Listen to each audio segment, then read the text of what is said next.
last time on the wilds of Valandiir, the Crown Collectors had bedded down within the walls of the swamp village of Rathburn after a tussle in the Rusty Cup Tavern with local thuggery. Some of you had met the bandits that had been harrowing this tavern once before, and I believe it was Axton who had dispatched them by cutting their hands off, finally finished the job, and defeated these hooligans that had been harrowing this tavern. The Marquis had quite intervened, but definitely joined the foray, and lent his expertise in converting this newly freed tavern into his own private hideout for the Syndicate, a move he felt necessary after being ousted of Brackenshire by the Black Wing or the Empire or whoever it was that turned him in. He found that this hive of scum and villainy was perfect for his breed of scoundrel, and sought to convert this place into his own. However, all of you, having been on mission once arriving in this town, set yourselves off to reconvene with the Bogmother and perhaps learn some guidance or some information on your quest to eradicate the culted sticks of Shekis and her Black Wing cult. You bedded down for the night at a local inn within Rathburn that quite literally is a giant treehouse. And within your own little cabins, you had managed to settle in for a evening's rest after your skullduggery. And that's where we pick up, Crown Collectors. It is the dead of night. Each of you sort of settling into your bunks. Is there anything anybody would like to do before bedding down for a long rest? Nothing from me. No, nothing from me. Okay. Well, see here. Just to give you an idea where you're sleeping, and I'll admit, I've been going a little crazy with AI imagery. Nice. Let's see. There we go. Sometimes it's weird to navigate Discord's image generator. There we go. It looks kind of like that. I was pretty pleased with what I like it. What Midjourney came up with.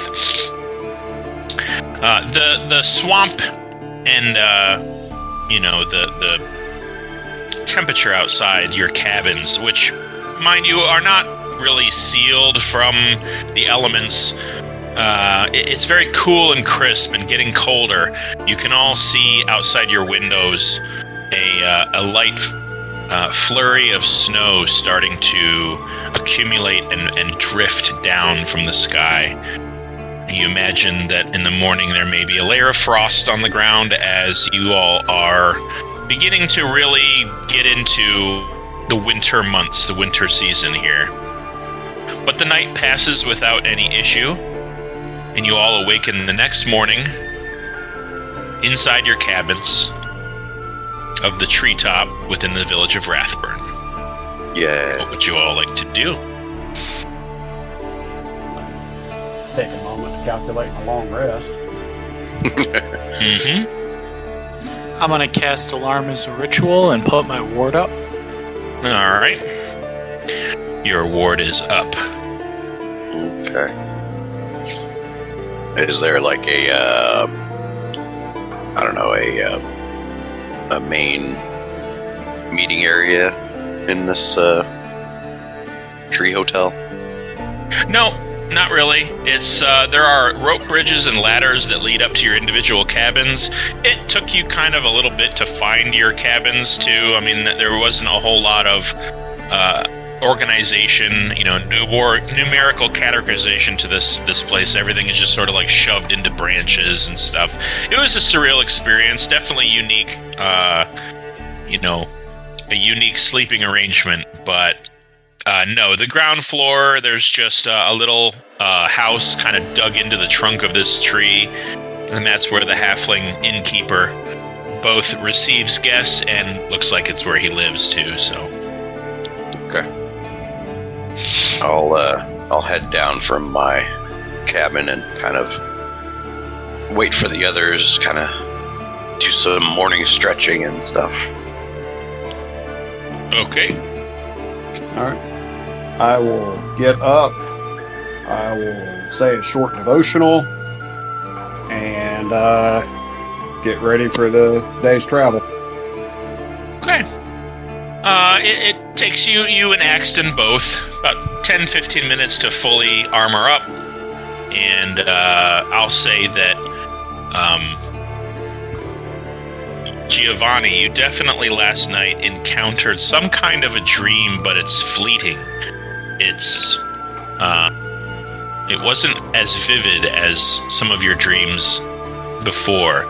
You just remember standing at those white sand silver shores with that, just reoccurring jagged mountain range in the far off distance. You remember seeing a figure standing about waist high in the water.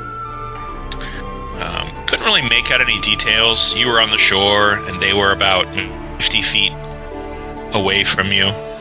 They were just staring out there. You don't remember calling for them or trying to get their attention. It was just sort of a lazy, lackadaisical image that just sort of wafted into your psyche and then wafted out. Okay. Noted. Mm-hmm. So, we'll say that I'll roleplay for Kozo as he's getting here. Yeah, he's kind of slow to rise in the morning. He looks a little worse for the wear.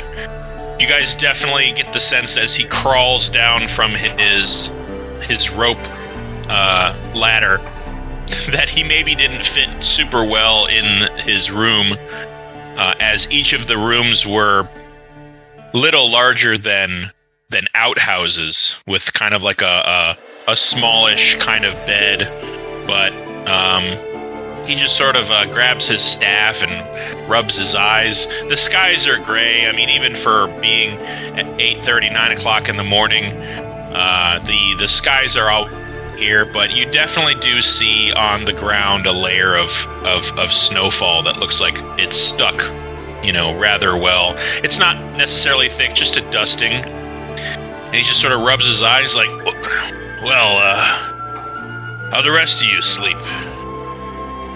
About as well as can be expected, hanging from a tree. I slept actually very well, to be honest. No complaints here. Well, should we grab some grub before we start off? I think that sounds like a capital idea. Yes, indeed. You guys want to go to the Rusty Cup, see how they're making out over there? Yeah, we can do that. I'm sure the barkeep will be thrilled to see us come back in after the fun we had yesterday. How far of a walk is it to the Rusty Cup from where we're at? I mean, maybe 7-8 minutes. Rathburn's not like a huge, sprawling city. It's a village at best, and it suffers the size of a small village. So you're able to kind of get around the place from anywhere to anywhere else rather efficiently. On the way there, do I happen to see any religious temples or anything like that? Any religious temples? Yeah. On your way from the treetop to the Rusty Cup is kind of in like the dead middle of the town. Okay. So I would say that from your trip from the treetop, no, you didn't notice any religious iconography on any of the buildings. Definitely no standout temples. Shops and such, yes, but nothing that organized or devout that they would dedicate an entire building to it. It doesn't seem like Rathburn is real replete with a divine presence, so to speak. Sure. Just out of curiosity, any other shops maybe selling religious like trinkets or anything like that? You want to dip into one? I'm just curious. I'm just kind of keeping an eye out. Okay, well, if you want to dip into a shop on your way to the Rusty Cup, go ahead and make an investigation check. All right. Investigation. Let's make sure that's not an advantage. Okay. Just a 12. Just a 12. Hello. Yep, hold on a second. Hold in, and I'm kind of giving some instructions. Just give me 1 second. Okay, got it. Gotcha. All right, with a 12, you are able to kind of duck into what looks like a knick-knack and sundry shop. It looks like it's got like a sun and a moon encrusted on like a wooden plaque above its door. This sometimes denoted as like a kind of an odds and ends kind of general pawn shop kind of store. And with a 12, you don't see any religious iconography, like you don't see any necklaces or pendants. You do see, however, a what looks like a offering bowl that somebody would perhaps deposit, for whatever religious reasons, trinkets into the bowl and then burn them as an offering. But that's kind of it. You don't see any like symbols of the Dawn Father or the Allhammer or anybody. Just doesn't seem that popular to purchase religious symbols. All right, it was just a thought. Mm-hmm. But as everybody kind of filters towards the Rusty Cup, you do notice that there are people. This was your fight with the thugs. So that was last night, and you do notice that there are a number of corpses sticking out with their feet sticking out over the edge of that large rusted cauldron. Just outside the front door of the Rusty Cup. And it looks like people are kind of like gathering around and maybe pointing into it, and looks like somebody's kind of climbing in to go through the pockets. Doesn't look like they're finding anything, as you all just sort of tossed their belongings pretty effectively. All right, we'll go in. Yeah, Bartok is behind the bar. He's right now. It looks like he is fixing up a couple of the Marquis Thieves Guild members with what looks like some porridge or some oatmeal or something real meager, no real fancy spread with you'd expect sausages and roasted tomatoes and eggs and bacon and things like that. It just seems like maybe his supplies are a little low right now, and he's just working to kind of feed everybody. He kind of waves you in. He's like, "Oh, welcome back, fellas. How goes it?" It's going well, Bartok. Had a good night's sleep after the excitement of yesterday. Yeah. Well, let me tell you what. Your benefactor, that Marquis fella, he tossed me a bag of gold to buy the place and offered to keep me on as bartender. So I took him up on it, and no one's ever offered to buy this place before, and frankly, it's a lot easier to sort of keep up with the place when I don't have to worry about its expenses, so... Sure, sir. I hope it was a good offer, too. Oh, yeah. It's better than nothing, which is what everyone else has been offering me around here. That's true. Looks like maybe I'll be able to fix up my shack on the edge of town. There you go. Maybe put in a hot tub. What's a hot tub? I did not need that image In the morning, thank you. Oh, bath. Oh, okay, got it. Never mind. That would be good for you. That would be good for you. Oh yeah, it does wonders on the does wonders to keep the fur nice and matted like I like it.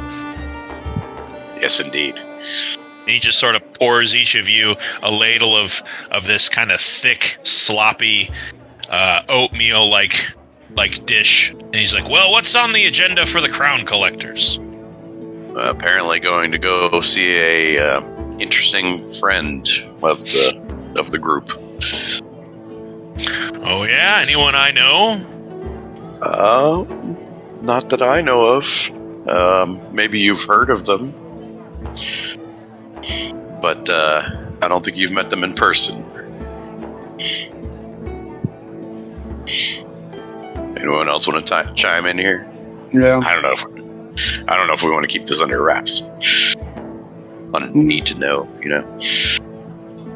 Y'all have met them. I haven't. Right. Well, I haven't either. My character Oh, hasn't. The only ones that really met the Bogmother are Koza, Yuno, and Axton. And Axton. Those are the only three that have met him. Yeah. And they are it couldn't hurt to say who it is, I don't think. Okay. Yeah, we're off to see the Bogmother. Oh, the Bogmother. Well, if I remember correctly, I think I'm the one who steered you towards her in the first place. You are. Did you ever get out there to see her, or is this your first trip out there? We've already met her before. We're off to see her again. Wow. You must really like her. I've never heard of anybody going to see her twice. Well, she might have some information. So. Yeah, she has something we need. Uh-huh. Well. We hope anyways. Well, and he pours you all kind of a breakfast ale, which is sort of a dark brown beer. And he's like, well, this is on the house after finally liberating this place from those miserable bandits out last night. It's the least I can do. So please enjoy your breakfast and good luck to you, and try not to get bitten by any of the bugs. They're likely to give you some kind of nasty disease. Will do. Thank you. I'm more worried about the alligators again, but we'll see. Or crocodiles. I'm not sure. Big red ones, Crocodile? right? What crocodiles? I'm not sure if they're crocodiles or alligators, but, there's something out there in the bog. Well, you bested it before. I'm sure we can handle ourselves. Are we going to be able to get by fine with just horses, or are we doing any water travel? Oh, I thought we were traveling actually, via tree. Yeah. I kind of tapped the jewel on my tiara. I can take us there right now. Travel through trees. Well, let us eat first. I think that's how we got there last time. Or no, never mind. I think that's how you guys. They said you got back from. Hey, there goes the DM. Party. Oh, he's back. So about that helm of intellect. Yeah. About that sunblade.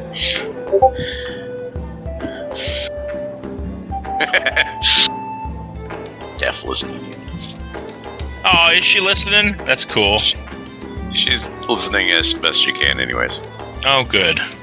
Well, if you can hear us, we miss you. We miss you. She just unmuted herself, which is weird. I don't think she has her headphones set. Either way. I'm gonna try to do the zero math here. She gets 10 million gold. About that. All right. Yeah. No, I thought from the story I heard, you guys used the teleportation to get away from the Bogmother the last time.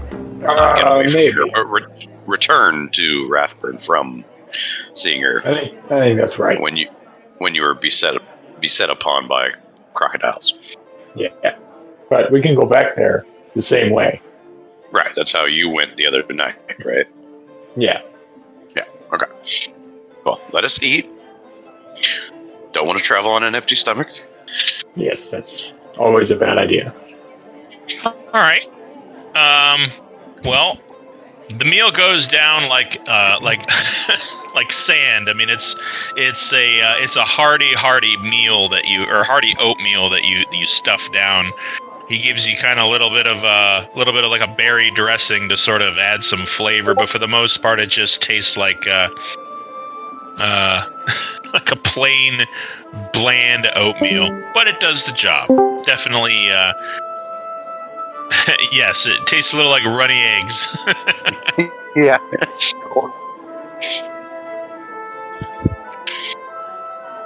But you finish your meals. It sounds like there's some activity in the basement of the Rusty Cup, and it looks like in the corner where those stairs go down that someone's hammering in some boards, trying to make what looks like some kind of a faux wall. Maybe a secret door to convert that staircase into sort of a secret entrance to the underside of this establishment. Seems fitting for a hideout of the syndicate.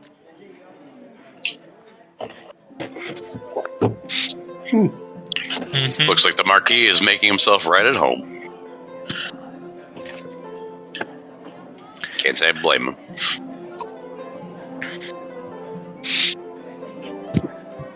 Did that come across? I don't know.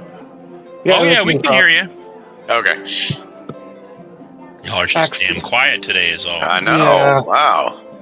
Axton starts thinking about, that lair that they cleared out where they found me, and wishing that we could go back there and make our own home. That's another tale I heard from Atgear while he was drunk. That can't be true, all of that. Yeah, I'm pretty sure everything he mentioned is true. Some kind of metal monster or something like that? Yep. And there was an imp or some sort of demon that was kind of tidying the place up when we left, and we said we were going to be back, but we never ever did go back. A demon butler? I think so, something similar to that. Okay. Well, if you're saying that, maybe Atgear's story wasn't exactly false. I always had plans to go back there and start like another garden or some sort of... So was that your house back in like the past or something? Oh, no. I was adventuring there and traveled into it and tried to clear it out myself, and that didn't quite work out. You split the party. I was the party. Well, you were split off from everybody else, so...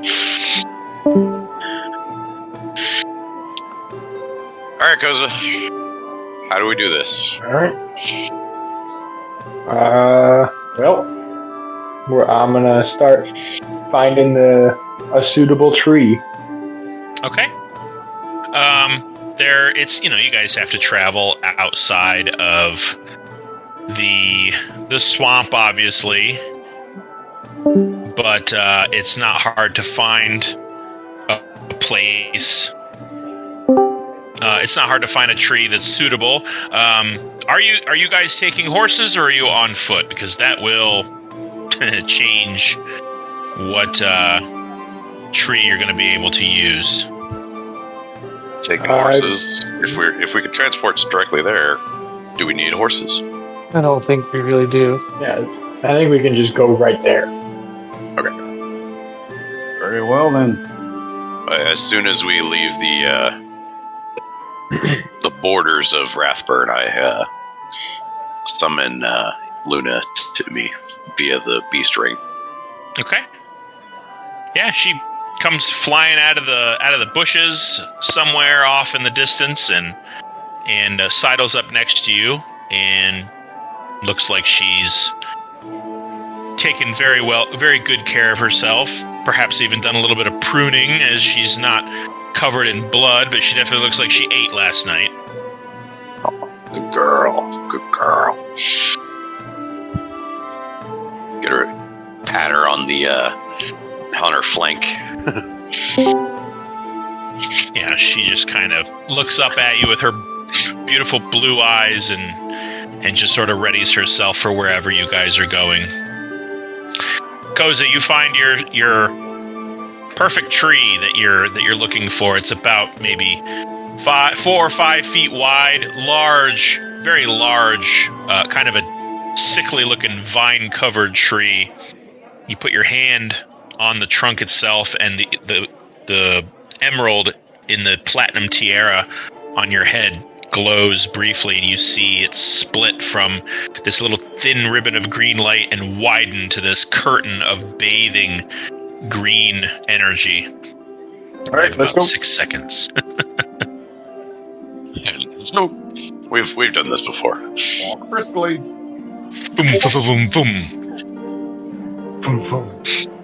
You all make your way through the portal and find your bodies rushed forward, and instantly your feet land not on solid ground, but definitely earth. The wet and slick and mud of this terrain is potent. The smell here instantly changes, and you get the sense that you've moved dozens of miles north across the lake in the center of the Calded Styx to the island of the Bogmother. You see through the trees the familiar cabin. Now, Baranor and Giovanni, this is a new sensation for you. You definitely feel a watchful eye upon you, although this large hut nestled between these 2 huge rotting trees, almost leaning or sagging with its high peak adorned with bones and ribbons of what could be entrails, just sort of draped across the front of this hut, with skulls and finger bones. All along the edges of the foundation are spikes with skeletonized corpses littering the property. And you all kind of feel that creepy "someone is watching me" feeling as the hairs on the back of your neck stand up on end. This is an ally? Yes, I would say this is an ally, or maybe, I don't know, At least an enemy of our enemy. More like an enemy of our enemy. The last time I felt She's this at being least watched, neutral. the last time I felt this being watched, it was because of those birds things. Do I see any of them around? Oh yes. No roll needed. They are prevalent. There are about 5 or 6 of them dotted throughout all along the roof. There's one in a tree limb that you just stepped out of, right above your head. These vultures, very typical, very normal-looking vultures, save for the fact that their neck and skull the bones are exposed, and there is this sickly, eerie, yellowish energy sort of pulsing within their eye sockets. And they're just looking down at you, and they don't make any noise. They don't chirp to each other or ruffle their feathers. They're just sitting and staring, kind of turning their heads slightly every now and then. Okay. You guys have been here before. I have not. I'll let you guys take the lead on this one. I'm going to walk up and gingerly knock on the door. You knock on the door. There is no answer. She was expecting us, right? Maybe? Well, she's been keeping an eye on us. I think she has an idea of our plans. I knock one more time. And quite likely knows where we are. You knock again. I need you to make a dexterity saving throw, please. Oh, gosh. Shit.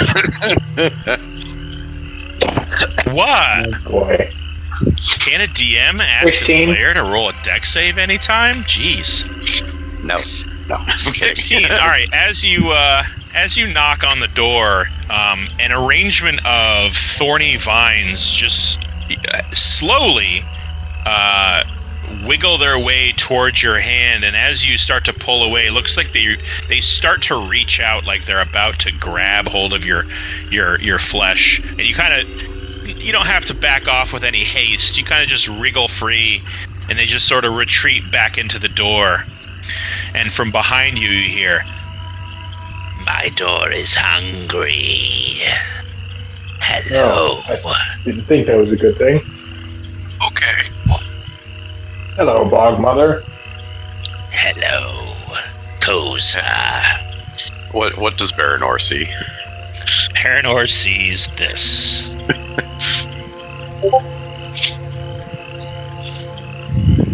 Okay. Hello, friends. Pulling up my most, stoic, diplomatic face, long reception line, having to look like I'm interested in people to give a polite, courteous bow. She kind of, and you notice that this time she's a little more eager to present herself. Those of you who have met her before, she's not hidden behind her shroud. Doesn't help. It's not any more pleasant than it was before. She has just a haunting visage about her. And she is extraordinarily tall. She towers over everybody here, even Koza, even Giovanni. She is very large for someone so frail looking, and it even looks like she's hunching. And she's still at least a foot and a half above everybody else. She just sort of leans down, doesn't bow, but kind of looks like she's trying to accommodate you a little bit, but mostly standing stock still. You'll forgive me. I was out fetching my breakfast, but I'm finished now. You wish to speak, do you? Yes, we were in a bit of trouble, and we need your help. Trouble. My favorite malady. Come into the cabin. Let us talk, shall we? And you see her frame start to kind of shiver and wriggle, and it almost looks like her face retreats into her hood, into shadow, and all of a sudden her cloak drops, and where her cloak was is just this burst of leaves, of dry leaves on the ground. And before you, her cabin, you notice on the inside, behind a very meager and rugged window, you see a slight glow start to form. Hey. So, let's make our way in. Yeah, I walk inside. Yep, you approach the door, and just as you get about 5 feet away from it, and a rather tall threshold, you all enter the Bogmother's home. As before, the smell in here is of must and musk and, dirt and mushrooms, and there are dried herbs hanging from the very dimly lit rafters of this cabin. It's not a terribly large dwelling. There are kind of benches and tables pushed against the wall with implements and what looks like cuts of meat on one side, with bottles and jars with, amorphous blobs or little chicken feet floating in them. And at the center of the room, where you see a collection of leaves sprout into the shape of the Bogmother, she forms, and those leaves drop, and there she is in front of her cauldron. She sits on the stump before it, You wish to be helped out of trouble, do you? Please, your offering as before. She extends her hands over her cauldron. Well, I believe we have a batch of heads. Yeah, we made provisions. Freshly picked. Yeah, we made provisions for that last time. Well, Hope, what do hope you you're give her? Hope you're okay with this, Giovanni.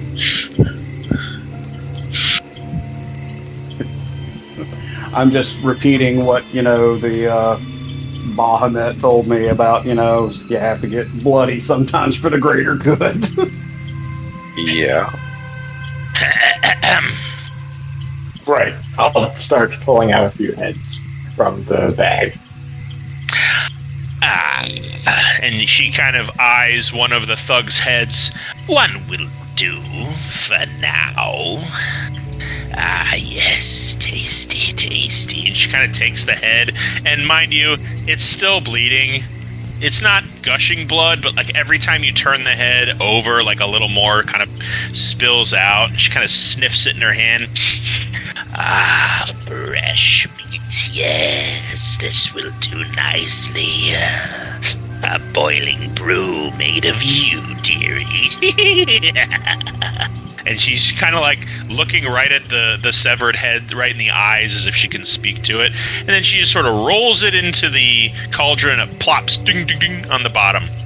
She waves her hands over the opening. A few gallons of water materializes and spills into the cauldron.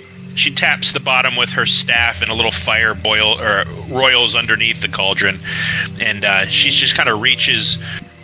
So you all are sitting, just to paint the scene, you're all sitting on stumps, kind of surrounding the front of the cauldron on the other side of it from her.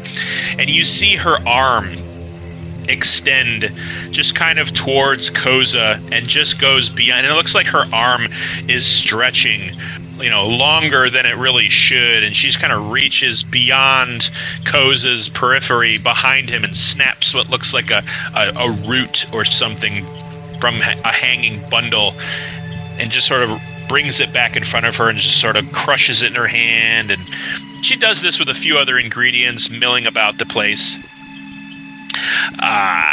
She sniffs and smells the stew beginning to simmer. Should take a little bit of time. You may ask your questions of the Bogmother now. Well, apart from our conversation the other night, a few things have happened. Our friend was captured by our common enemy, and another was killed. One of you was taken. Yes. I don't know if you remember Maven, the elf. I do not. I've never met this Maven. But I am noticing a member of your party is missing. Where is the silver scale? He is here. Assassinated. I mean, yes, he is here. Just he was assassinated by Shekis's cult, the Black Wing. As soon as you mention Shekis, her whole demeanor changes. I wondered what that smell on you was. A stench lingers from an encounter with the wretched wind. Tell me you did not tangle with this dragon. Well, I mean, we didn't exactly get the chance. This dragon tangled with us. Yeah, it was kind of unavoidable. She had disguised herself as an ally, and right when she had what she needed, I don't know if you'd call her an ally. Well, she was when she was disguised. Sure. Shekis ingratiated herself into a noble house in the city of Dane duped all of them, has perverted the will of the oldest, Sir Luther Hargrove, her service, Put him under some kind of spell. and laid considerable damage to the city of Dane in her departure. She just kind of sits back and just sort of stirs her brew with a big wooden ladle. Ah, yes, Shekis's work. Her corruption extends beyond these borders. I see she has focused herself on the shining city of Dane. Too bad. Someone should have warned you against this. I will draw out the dagger that killed Kravish. This was the weapon that killed our silver-skinned friend.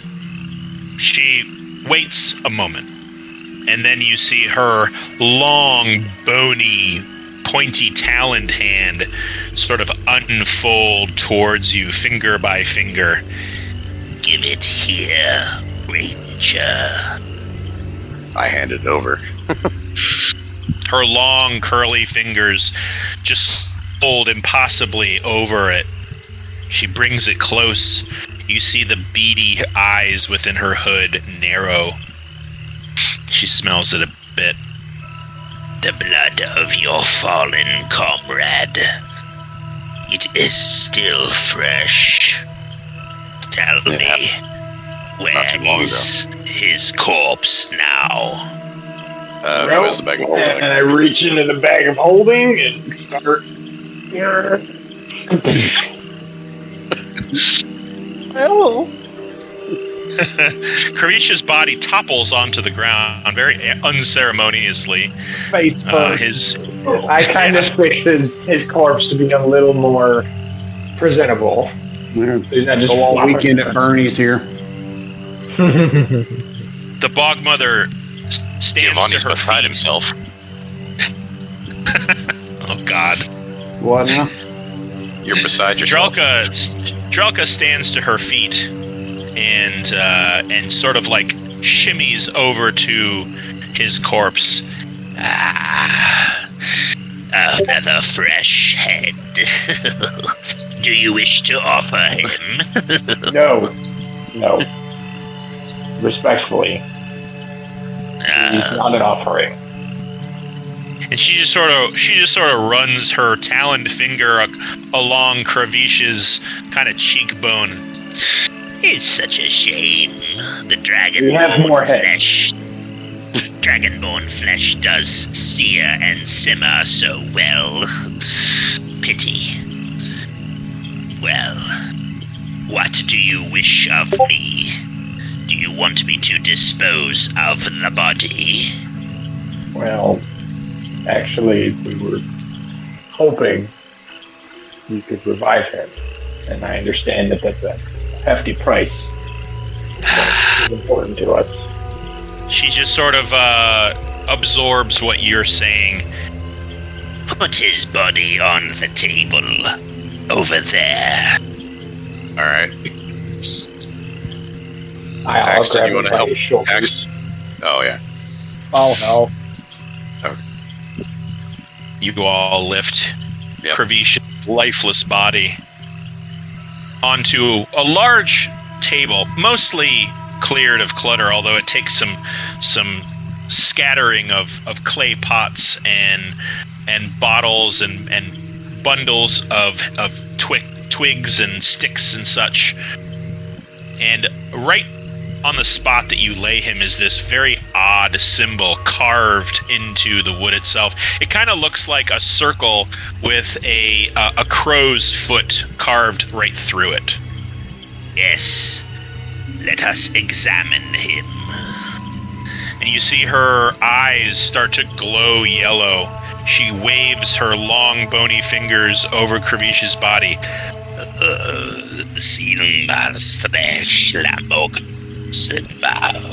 When you hear this low, rumbling tremble start to shake the very foundations of the cabin itself, just gently.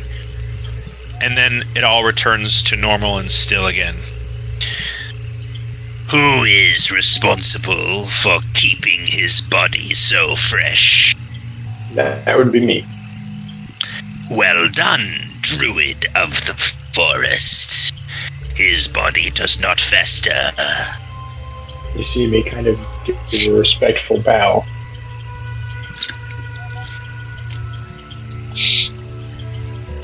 She takes the dagger that you handed her and unceremoniously stabs Kravish right in the chest with it. Ooh. And his body obviously doesn't react. He is well and purely dead.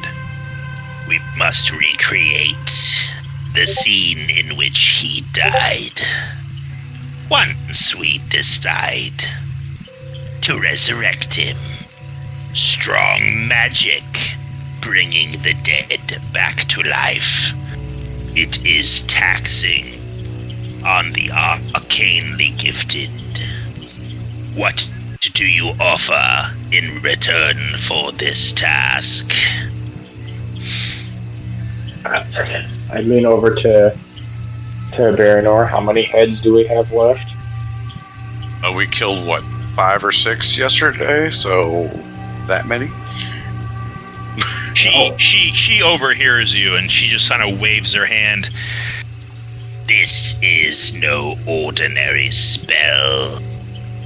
I require something more substantial than just dead flesh in return. I'll peek up. I have this axe forged by a god. Excellent. Whoa. I have no need for divine weapons. And she kind of scatters it out of her sight. However, there is something I want. Something that was taken from me.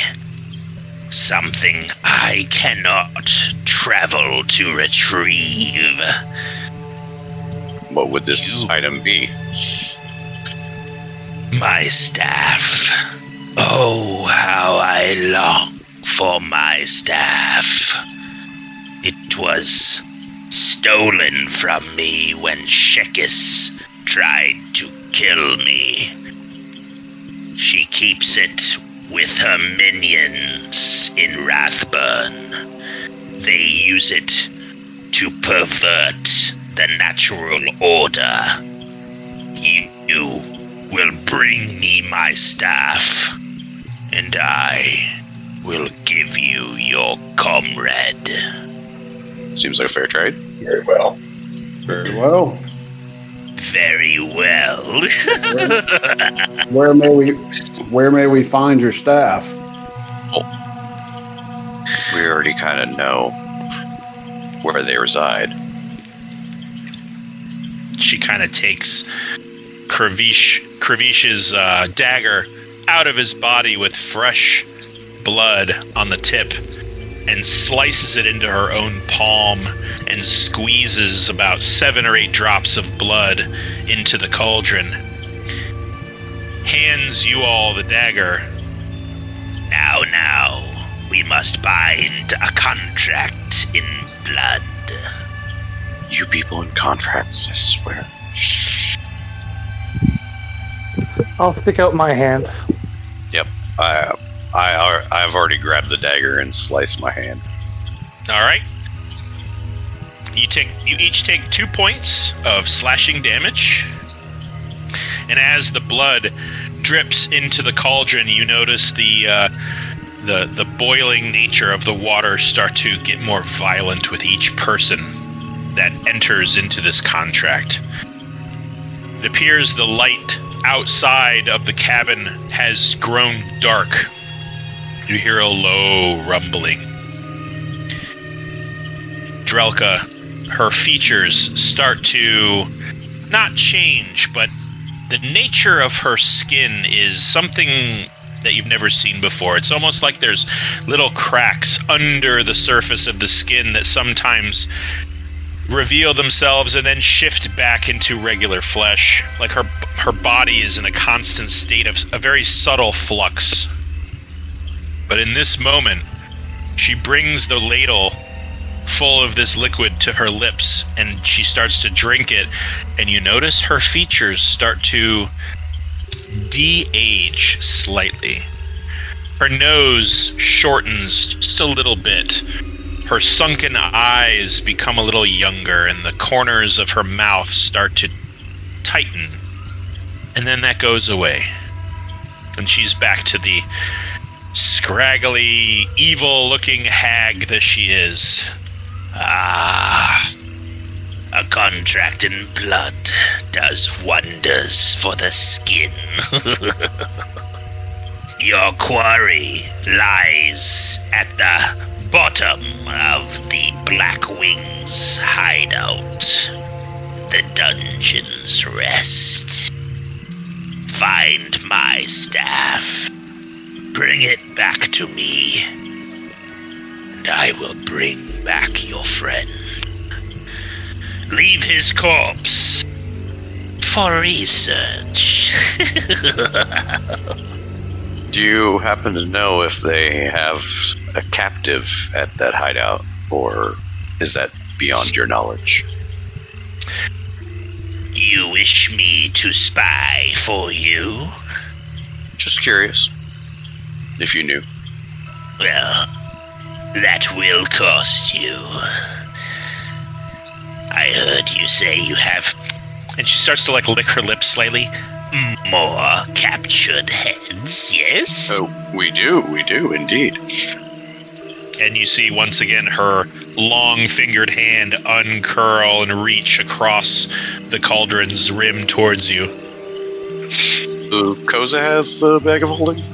Yeah, I'll toss another head in. Yeah, she catches it in her talons, and you see her bring it to her head, to her hood. Ah, thank you. And she just sort of puts it on a shelf and sort of turns the head so it's looking at everybody, even though it's on its side. That's great. She's kind of I love it. kind of smiles at it briefly. Well, let us see what we can see. And she waves her hands over the cauldron, and you start to notice the surface of this boiling bruise start to settle briefly.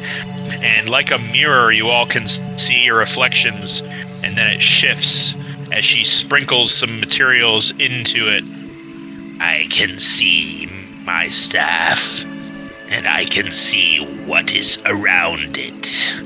I shall see if there are any creatures in captivity nearby.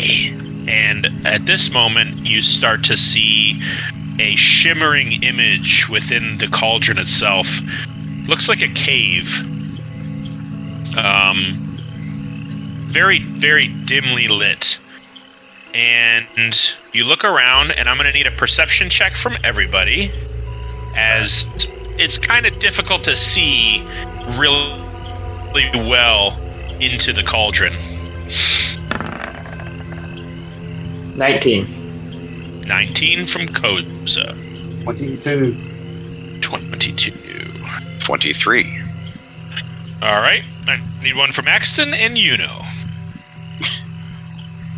I'm working on it. My computer's just not responding. Aw, too bad.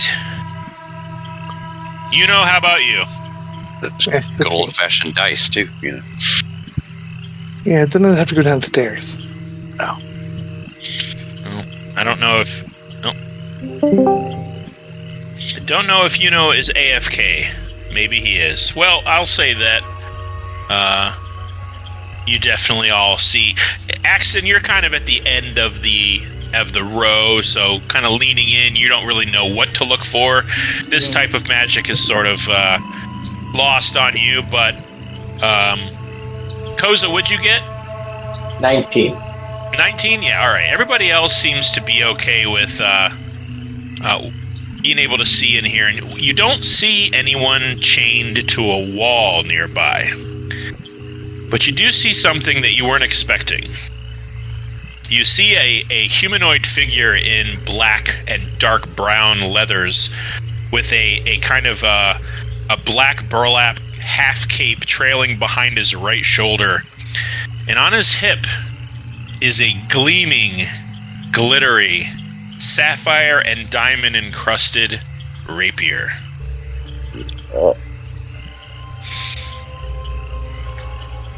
Koza and I would say everybody at this point recognize it instantly as Anthem's Edge, the sword of Krish. Oh, Son of a bitch. Do we recognize the individual wielding it? No, you do not. Okay. He's just that son of a bitch with Kavish's sword. Okay. And then the person just sort of walks out of frame. But you see Drelka just sort of leaning in and looking fondly at this, what looks like just a very simple knurled root in the shape of a quarterstaff, and hanging from it is this burlap sack with sort of a red stain at the bottom of it, and a little hole cut into one of the sides. There it is. The Staff of Drelka. Formidable weapon, the right hands. They use it to pervert its purpose. I do not see anyone in its vicinity. I'm sorry. It's okay. Thank you for trying. Indeed.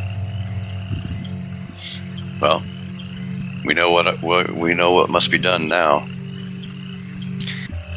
Well, let's go put a medieval cap in somebody's ass. Because is this Goddamn what you right. were understanding was what she had to offer us? I'm sorry, could you say that again? Was this what you had talked to her about before? No, Or was there more? The conversation we had the other day was more personal to me. Oh, say no more. Say no more.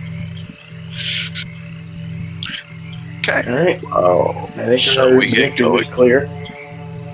Yes. We still have a day or so before the meeting at the location, if I'm not mistaken. Yep. Oh. Is it working Step. now? It is. Oh, Okay.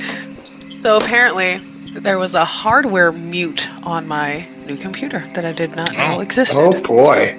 It has been fixed. You sound much better. Yes, I would hope so. Are you joining us today? I can listen in and make comments and stuff, but at any moment I she's can at be work. pulled away. I'm at work. So. She's on I the understand. call. Okay. All right. Hey, darlings. I'll get out of your way. Thanks for stopping by. Well, good luck to you all, Crown Collectors. I certainly hope your next foray out of my hut does not result in yet another one of your deaths. If so, be sure to bring their corpse back. Guys, if I die, please do not bring me back here. I was just about to say, I swear to God, if any of you... You see her just sort of almost float in the air towards Kravish's body, and she starts to kind of caress his cheek with her long taloned fingers, just sort of lay his arms and legs in sort of a comfortable position. Nice, Dragonborn. Hopefully see you soon. Now go. Retrieve my staff. Yep, heading out the door.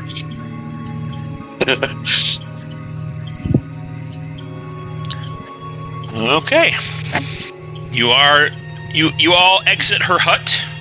You stand at the threshold of her kind of porch. The smell of death is heavy on the air as you look around, and some of the corpses staked to her foundation look maybe a little fresher than you thought.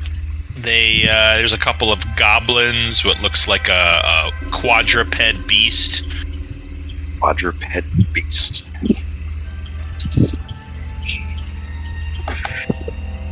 Well, maybe we should start making our way to where we need to go. Which is back to Rathburn. Yep. Yep. Well, Koza, you will remember that one of your charges on your tiara allows for a return trip. All right, let's go. Since you don't have a boat. Since we don't have a what? We do not have a boat. A boat. Oh, okay, got it. Yeah, last time we traveled the old-fashioned way. Well, you didn't tell us that. And now you're all fancy schmancy with your teleporting powers. No. Well, you know, it beats the snot out of almost getting eaten by a mutant crocodile. Giovanni, what are you talking about? I'm talking as a player, not Okay.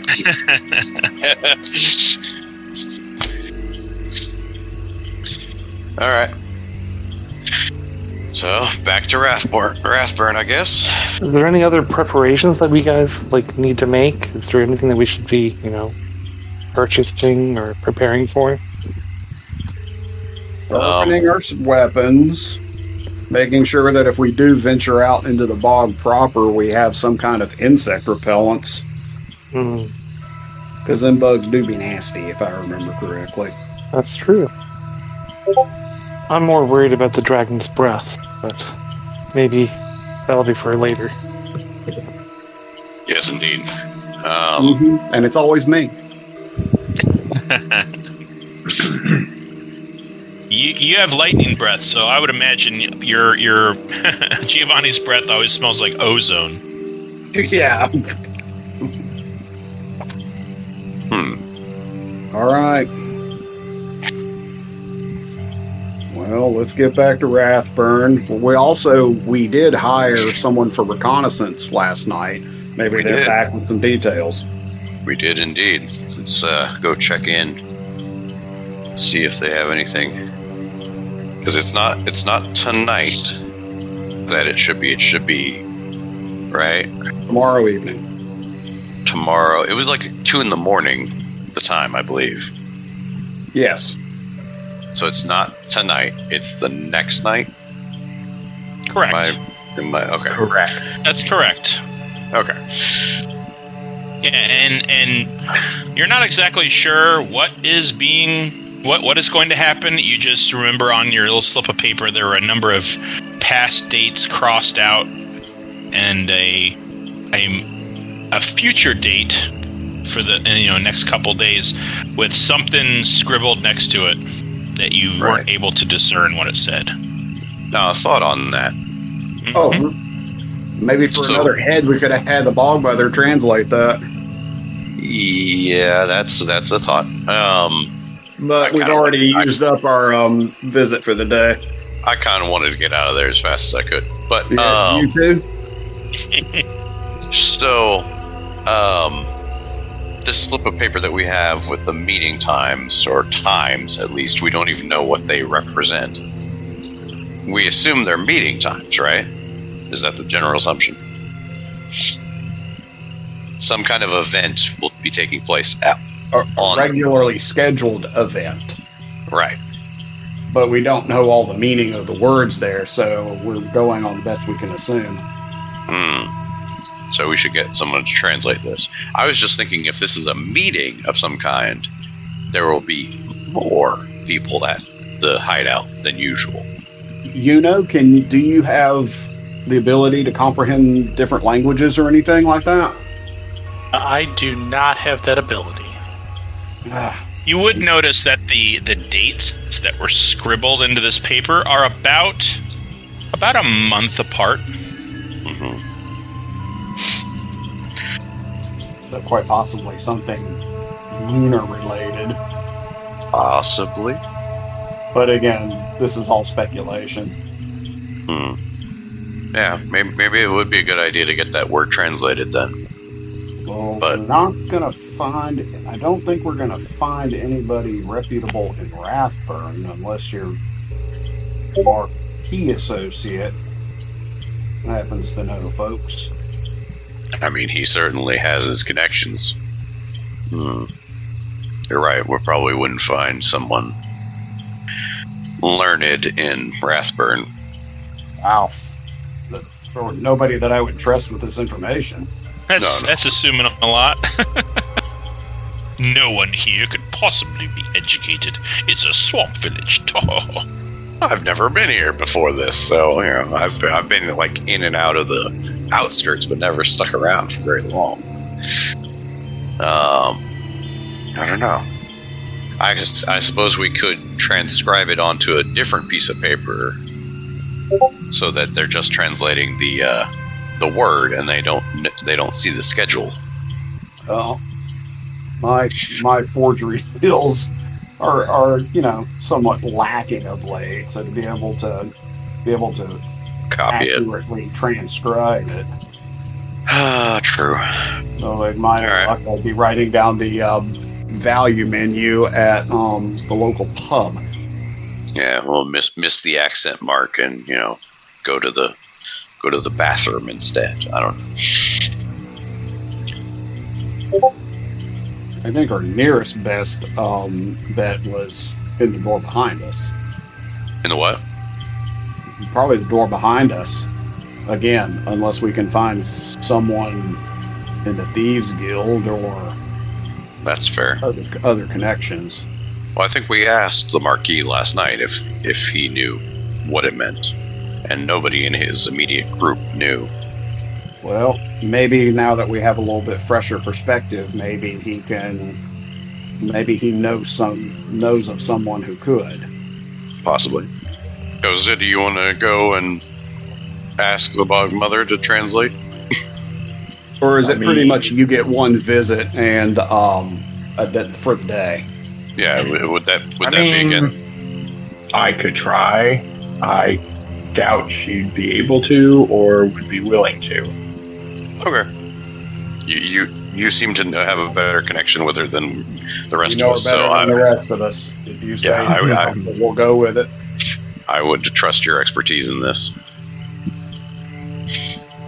All right, I will take it. Now I can't use my teleport again today, right? You can use it to get back to Rathburn, because you guys are still technically standing like 20, 30 feet away from her hut as you like walked away. Yeah.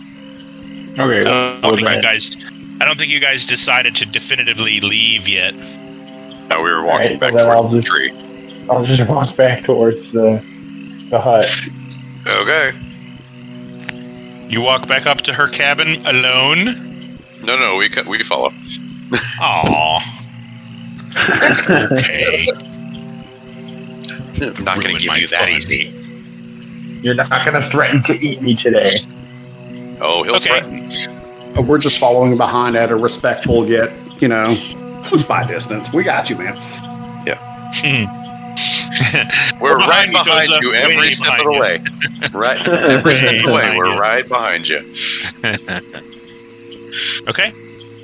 Koza, you are once again standing at her door. I knock on the door as respectfully as I can.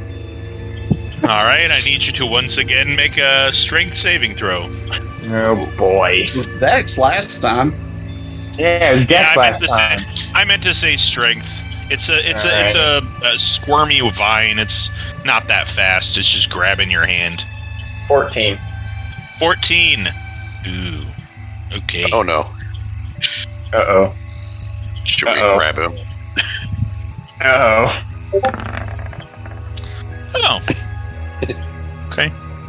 The vine Uh-oh. wraps around your hand once again, and your head, inside your head, is sort of filled with a thrumming growl, and none of you see this, but you get the feeling like all the light in the swamp is slowly dimming almost to darkness. And it squeezes your hand rather painfully. You take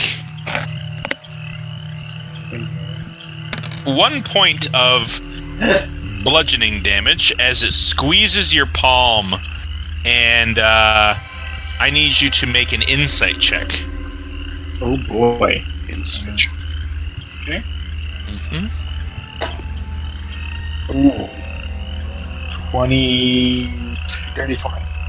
Wow, dirty 20? Yeah, that's good.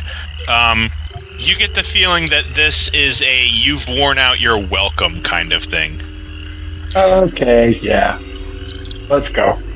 Yeah, let's do it. Worth that. Got the hint. Sarcasm. Alright, let's go back to the tree. Muted. As you retreat, the vine releases your hand. The light returns, what little light there was, returns to the swampy jungle, and yeah, you're free to go. Okay. Alright, let's go. Yep. Maven doing open up unarmed another strikes at us. Portal thingy. Okay, yeah, easy enough to do. After a few seconds of communicating with your tiara, the tree opens to this very dim but beautiful radiant green light. You all step through, boom, boom, boom, boom, boom, and land right back on the edge outskirts of Rathburn. Very good. All right. Well, let us make our way back to the Rusty Cup so that we can meet with the Marquis. Okay, nice. The Marquis, rather. Excuse me. All right, let's see here. Hold on. Okay. All right. It looks like Ken is back. Just made your way back to Rathburn from the Bogmother's island, and yeah, the Rusty Cup it's about early midday, maybe 10, 11. You guys have been kind of milling around for about an hour. Didn't take you terribly long to hang out with the Bogmother, so about midday.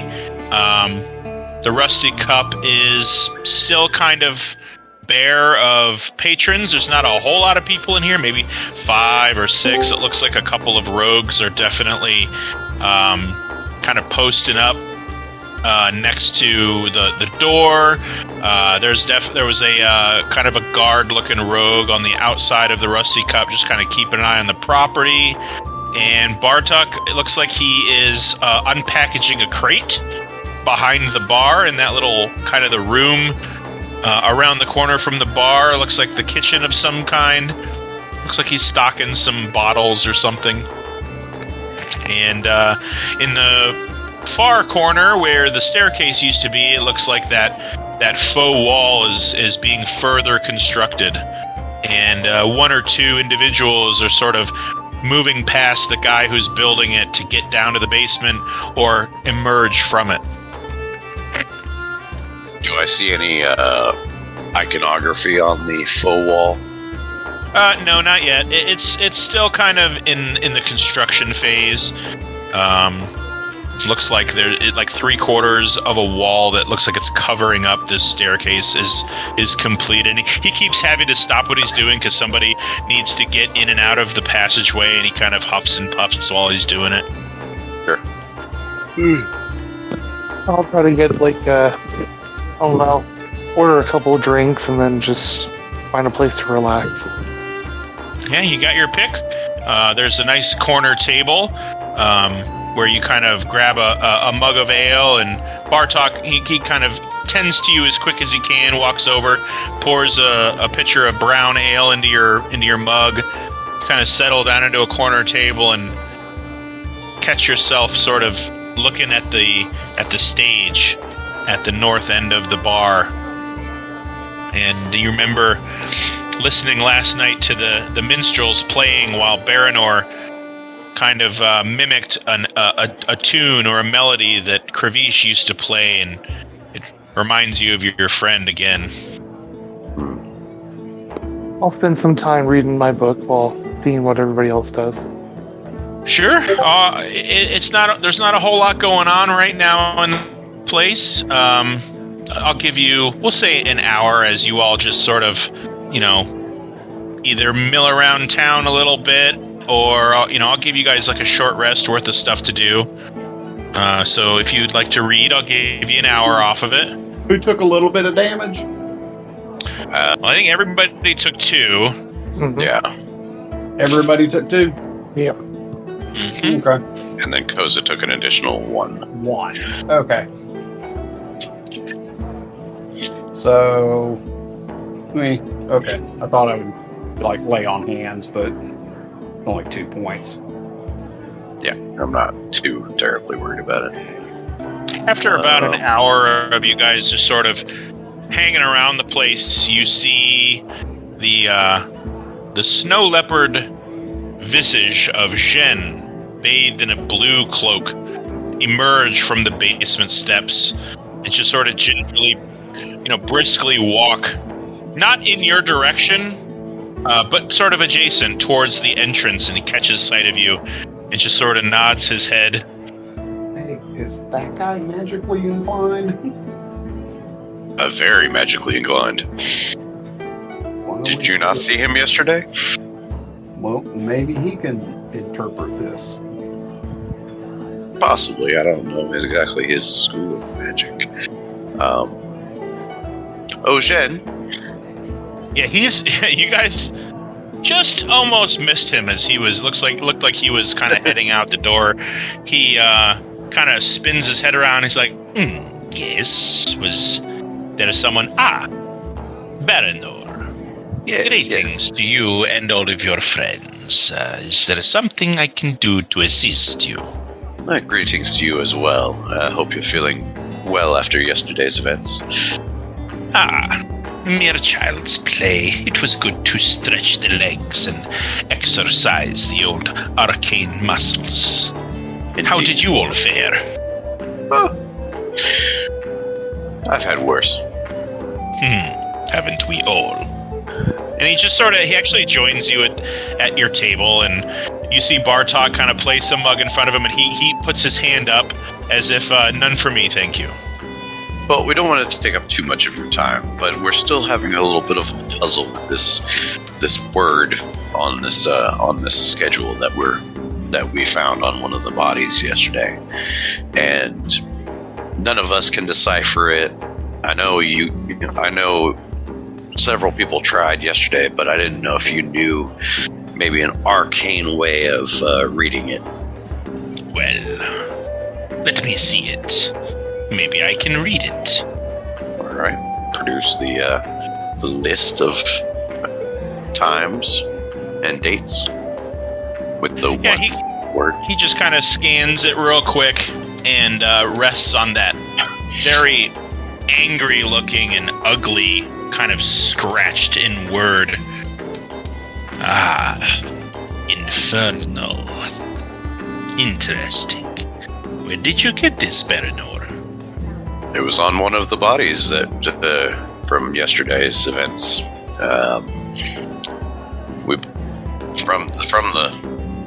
I think it says on there something about the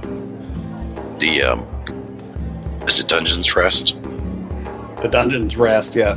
Yeah, the Dungeon's Rest and the times. So we assume it has something to do with the Black Wings meetings of some kind, but we're hoping that this word is a description of what these times represent. I thought it was actually more than a word. I think there's some phrases. Yeah, it looks like a very, very short paragraph. Maybe, maybe 7 or 8 words. It's difficult to say because the pictograph of these characters kind of intertwine and create this long ribbon of speech that you've never seen before. So he pulls out what looks like a long, kind of a 2-foot long wand out of his kind of robes. Let us see if we can shed some light, and he flicks his wrist, and the whole wand kind of races up its sides with lit up tiny little characters in like this yellowish glow. And he just sort of wafts it over, and you see his fingers move in an arcane way, and his eyes glow yellow very briefly. This should shed some illumination. And you see him look down on the paper, and he says, A keen insight, Baranor. This is indeed a schedule. A schedule to what? And you see him sort of run his clawed hand over the strange words. They don't change for you, but it looks like something is appearing before him. He says, "Oh, interesting. Well, all right. I think I have it. It is not a meeting. It is a departure." Ooh. These are all dates, and the passage reads quite strangely. Set off with her offering. See Viscar for details. But it's strange. The infernal language is imbued with intent and emotion. And it is almost as if these instructions come with an underlayer of warning. Not to be light with the offering. It must be valuable.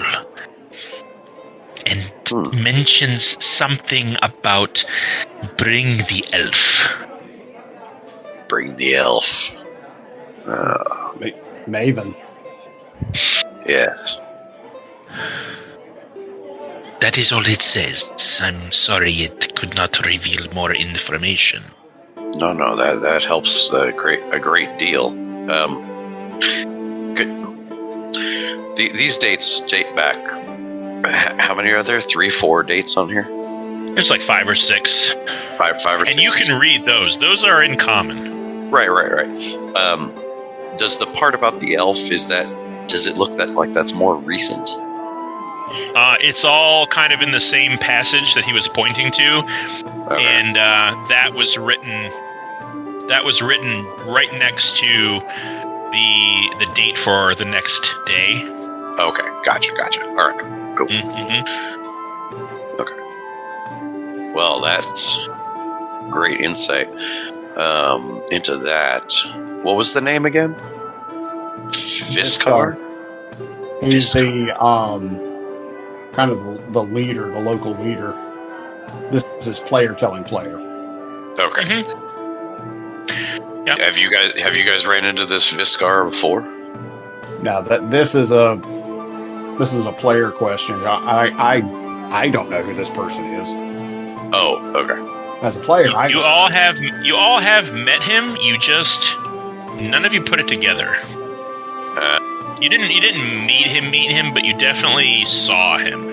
Oh, he was the guy with the Anthem's Edge.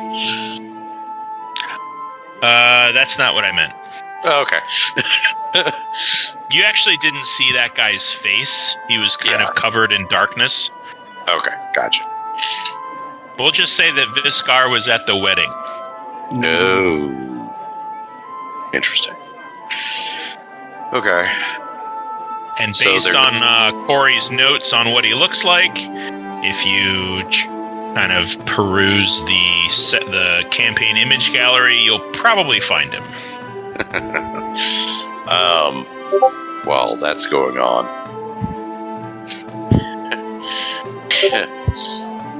Steph, you can edit words. While that's going on. So they're departing on these dates. So we need to figure out what's going on before this date. We're still waiting for a reconnaissance report. Right. We'll go find. What was their name? I didn't get a name. I just we hired a scout. Yeah. Yeah, you never got her name.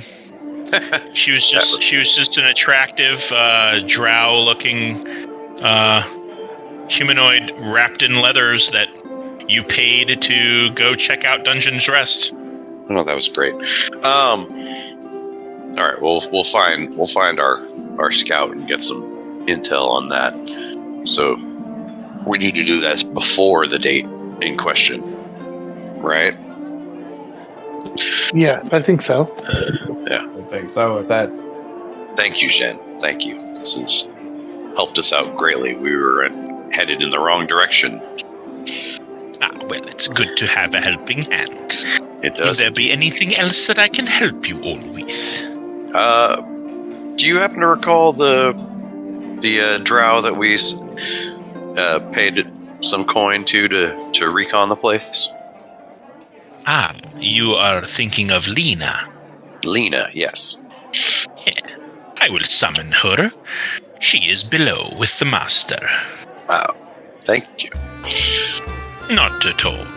And you see him kind of point in the direction of the basement door, and he just sort of whispers something to himself, closes his eyes, and then... she will be upstairs shortly.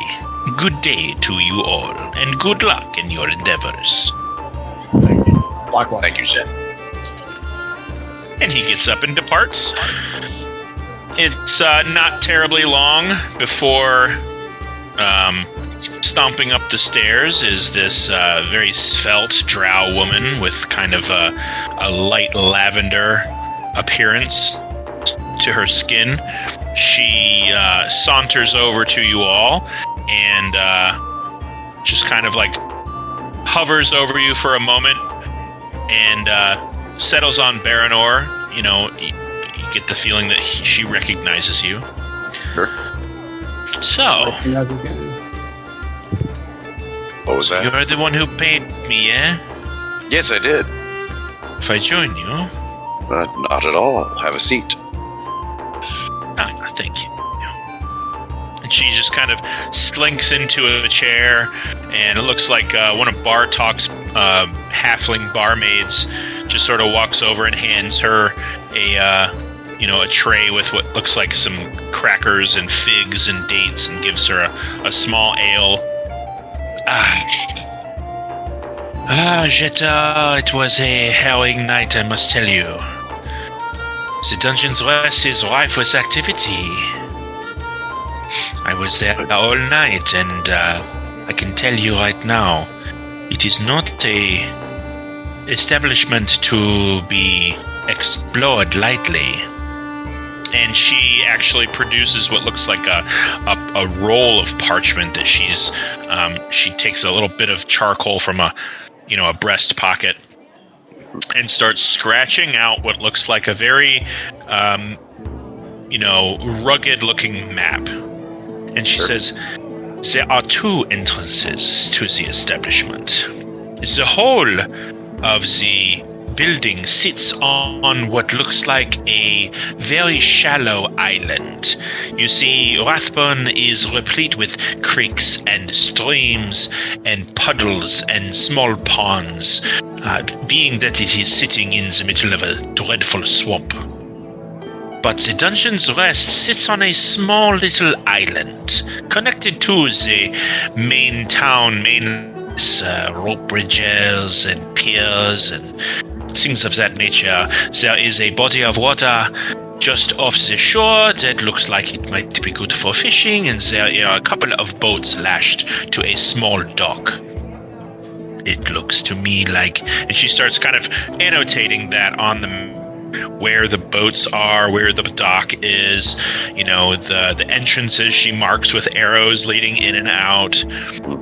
It looks to me like there are two main structures. The main building and a small shed that is attached to the western side of the building. Most of the activity looks like it is from a foot patrol of about half a dozen men that keep an eye on the perimeter. And sometimes you do see people going in and out of the main entrance to the north. The southern entrance is seldom used, however. those that venture into that part of the building, they seem to be with a little more intent. Perhaps they are there on business while everyone else seems to be watching the property. I did not see anyone holding anything greater than a short sword or a dagger or a crossbow, although there are a couple of rangers that have longbows, so be mindful of their range. Excellent. Yes. And I do not think it would be too much trouble to infiltrate. I would definitely go under the cover of night. Yes. Did you happen to get an idea on the timing of the patrol pattern? It looked rather scatterbrained. They do not seem to be incredibly organized. Looks like they make a lap around the property once every hour. But there is a small inlet island that looks like you can approach the property from the southeast. There is a heavy fog within this part of town, and it looks like if you were to approach between the hours of midnight and 1 a.m., you might be able to approach from this portion of the property, the southeast. That is, of course, if their patrol pattern holds. I cannot speak for those that I do not work with. Of course. All good information. Seems our coin was well spent. Of course. And you hire Lena, you hire the best, darling. And she kind of runs her finger down your cheek across your little goatee and twists the very end of it with her fingertips. I'll wink at her, and indeed. Well, is there anything else you want me to spy on? It seems the work around here is a bit slow for the moment while the boss sets up his empire. I have nothing for you at the moment. Oh, shame, Berino. Do come find me if that may change. That goes for the rest of you. I certainly will. Yeah, my health insurance isn't paid up yet. All right. And she gets up.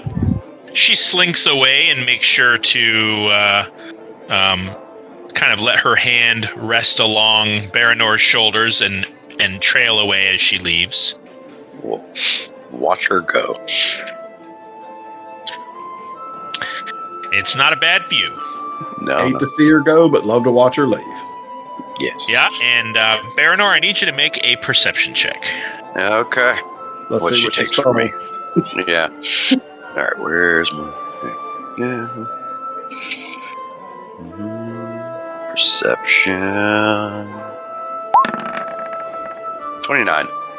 29. Yeah.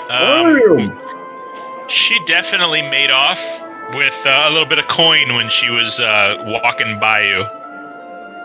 Not even mad at it. Yeah, it was only 3 gold. But she was so quick, but you kind of saw it coming. And yeah, I guess you just kind of let it happen. Yep. Whew. Okay. You back with us now? Yeah. I'm gonna need a second. All right. So this is all great intel, guys. I mean, she did a fabulous job. Got some great intel here of the where to approach from. What time is it now? About Midday. midday? Okay. Yep. Midday. So knowing that the meeting is tomorrow night at 2, do we want to try for tonight between midnight and 1? Or do we want to try closer to the actual time? And if you give me just a moment while you speak amongst yourselves, I think I can procure you that map. All right. Just give me a little bit of Well, time. I mean, at the very least, if we went in tonight, it would give us a chance to, at the very least, recon the interior. Sure. But what's our plan of action? Are we just I looking feel to like go if in there and take I feel care like of if we're everybody? inside, we might as well go all the way at that point. Like, what is our plan of action? Are we planning on killing everybody in there? Are we just going to follow them to wherever Shekis's lair is? What's the plan? Well, if what Jen said about the note was correct, they are departing at 2 a.m. the next night with their offering, and that includes the elf, which quite we're likely assuming they are departing to Shekis's lair. Right, which we don't want to take on Shekis at the moment, do we? Hell no. Right. Remember, our mission is just to find her and then report back to my father. Right, but we have business as well, trying to rescue our friend. Understood. If we can do both, yes, but I don't know how well it's going to go over if we allow them to get to her lair with Maven, who we're assuming is the elf. Yes. The question is she there right now? Would actually coming in this evening, early morning, would we actually have a chance of finding her? So you're suggesting we go the next night between midnight and 1 o'clock before the departure time? Well, the other thing is that if we're able to procure the Bogmother staff as per our contract, yes, we could ferry it back to her tomorrow during the day. This is true. And we would get Gravish back. Everybody talks so much about this guy. Does he like crap diamonds or something? I mean, you gotta hear him sing, man. You gotta hear him sing. One time, he did in fact crap diamonds. Now I'm really not believing y'all. Saved my life. I don't think he crapped that diamond. I think that was yeah. I don't know. I know the truth, and I ain't telling. That was some Deus Ex Machina stuff going on.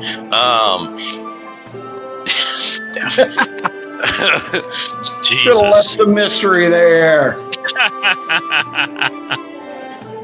Anywho, Al.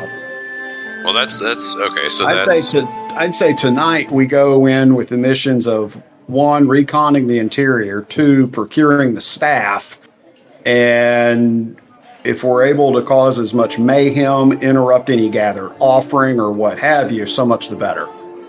Okay. But if we're able to go in, retrieve the staff, cause as much mayhem, if she's not there for whatever reason, we may have ruined the element of surprise. But if we wait till the next, if we wait till the next night, we're pushing the envelope. I know. So what's the vote here, guys? What do we want to do? Everybody needs to chime in. Yeah, let's go tonight. Why worry? Why worry and why wait? Okay, so Axton says tonight. Giovanni, you say tomorrow. Or do you say tonight? I actually say tonight. Tonight. Okay. You know? Tonight. Well, that's three votes already, so... I vote tonight. Koza? Koza voted tonight as well. Koza voted tonight? Alright. Tonight it is. So we should probably get some rest. We don't want to be exhausted for this infiltration. Giovanni and Axton, you two are going to be the hardest for this stealth mission. I have means to be able to improve my stealth. Okay. I'll take your word for that. I have Axton? nothing. I mean, we got, I can cast Pass Without Trace. As can I. So between the two of us, we should be able to at least get in relatively with a better odds of not sounding like a bag of tin cans rolling down the staircase. Yeah, this is true. A paladin in full plate that can cast Pass Without a Trace. That is pretty cool. Part of being an Earth Genasi. Yeah. Yep. Do we have to go back to that Bradley covered in... Yes. Yeah, the Bradley Yeah. covered in, fake twigs. Yeah. All right. If you two feel confident that you can be stealthy enough. Well, we We have- can always rely on heavy stealth. Yeah, sometimes that's the best option. All right. So, shall we get some rest first? Indeed. All right. Let us go back to the tree huts. Yep. The treetop inn. It's still kind of. I would say it's still relatively midday at this point. And early so that we can be up late. So. Oh, okay. Well, let me get a gold from everybody as far as provisions and lodging. All right. Damn. This must be tourist rates. That's what it was last time. Okay. Do we need any to pay anything at the stables? Well, I'm gonna count that gold in towards your stable rates. Okay. All right. Okay. I have this ready. This is what she scribbled for you. The arrows, which I outlined in white because you can't really see them unless I do that, are entrances. Okay. Go. Okay. Okay. So Arrows the are northern entrances. entrance, you said, was the more regularly used one. The southern entrance was much less used, but folks going there seem to have a dedicated purpose or intent. That's the southern one, right? Yeah, that's the southern entrance. That's what you mentioned. So that must be where, you need the super secret handshake. And the southeast is where the fog covered your approach, correct? That is correct. Okay. And you can see on the southwest portion of the map, you see a short dock that Yes. juts out from this island. Right, where the boats were lashed. Mm-hmm. So we have a few ingress points. Egress points. Yeah. But according to her, she recommended that we go in from the southeast under the cover of fog. That is correct. And that sounds like a sound idea. The other idea would be us commandeering a boat and coming in from the dock side. Or we take a boat and go to the southwest side. That's what I was just talking about. Oh, I'm sure. Excuse me. The southeast, right? Because the southeast is where the dense fog. We go by boat through the southeast. And wasn't there a little side building on that little island there in the southeast? No, it's on the west No. side. It's connected to it. It's on the west side of the building, a little shack or maybe a shed. Oh, excuse me. I'll be right back. Somebody's ringing my Okay. doorbell. Hold on. Yep. Okie doke. Okay. And the north was the main entrance, but not as intent would be going in it. Where is this on the opposed to the rest of the town? The Dungeon's Rest is on the if I have my notes here correct, and I'm sure Corey will correct me. He's got much better notes than I do. I believe it's on the east side of town. Okay. On a particularly wet part of the village, where there are a lot of these like small islands that are kind of connected by kind of bridges and small sandbars. And I mean, just don't expect on the east side of town. your clothes are not going to be clean. You'll be lucky if you don't trip and fall in the mud. It's a very wet and sloppy part of town, and there are a lot of little huts and hovels that are sort of nestled on these very small islands that sort of dot this part of Rathburn as you get further out east towards the rest of the Calded Sticks. Okay. All right. So to get to this southeastern side, we're going to have to go farther east than the building is and come back toward it. Or as Okay, I'm back. As Giovanni pointed out, we could take a boat and navigate the waters to that east side as well. But we'd have to get a boat. So I don't very much like the idea of going amphibious on this, especially if there's giant crocodiles in the water.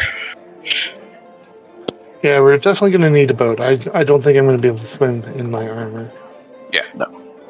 So we make it on land up around that side, or take a boat that would take us also to the land, but but in a more direct route. What do you guys think? I'm sorry, I caught everything you said, but could you start back at the beginning just to be sure? Sure. All right. So this building is on the east side of town. So to get to the southeast corner that we are suggested to approach from, we would have to swing further east and then double back. Right. Or, as you pointed out, we could commandeer a boat and get there as well. But we have the chance of being spotted that way, as opposed to swinging wide and coming back over the land to the southeast. Thoughts? Well, I don't know. I have no idea. Axton, you're great with strategy. I'm not that great with strategy. I'm just more better, like, battle strategy, but actually making a plan. This is exactly a battle strategy. I just know that if I'm above water or have to cross water, most likely something bad's going to happen. Fair enough. So, Axton wants to go the land route, and I'm perfectly happy with that. We can definitely go insight check. 10. Who are you inciting? Myself, just trying to see what I... Oh. So I really can't tell one way or the other. Okay. Koza, what do you think? You're a person of the land. I think Koza nodded off after the beer. I could just see him you're intently trying to draw all this stuff out. We're kind of looking at it a little bleary-eyed. And Koza's just leaning back. Just sawing around. Yeah. Koza's just off in his own world. All right. Koza's good with whatever plan we decide, I guess. So's his player. You know? Any thoughts? Land plan makes the most sense, and it's the most controllable for us. So, sure. Once we get inside, then you can fireball away to your heart's content. Fireball. He will. I am for sure. If not the first spell he uses. Did we figure out how big the room is? You didn't ask. He didn't ask. Alright. So, land bridge it is. I mean, if you look at the map close enough, you could probably figure out how big the room is. I mean, it could be like the Pokemon buildings where, like, they look big. They're bigger on the inside than they are on the outside. Yeah, exactly. It's like a TARDIS. It is a TARDIS, yeah. Yeah. It's not just magic shops that do this. It's even swamp hovels. It's every building ever. Well, to be fair, we can see the grid. We don't know what the scale is. Okay. To be fair. Anywho. Alright. So, we're resting for the night. Square is 5 foot. I thought we established that. Well, not always. Them's the rules. The grid never lies. Grid never lies.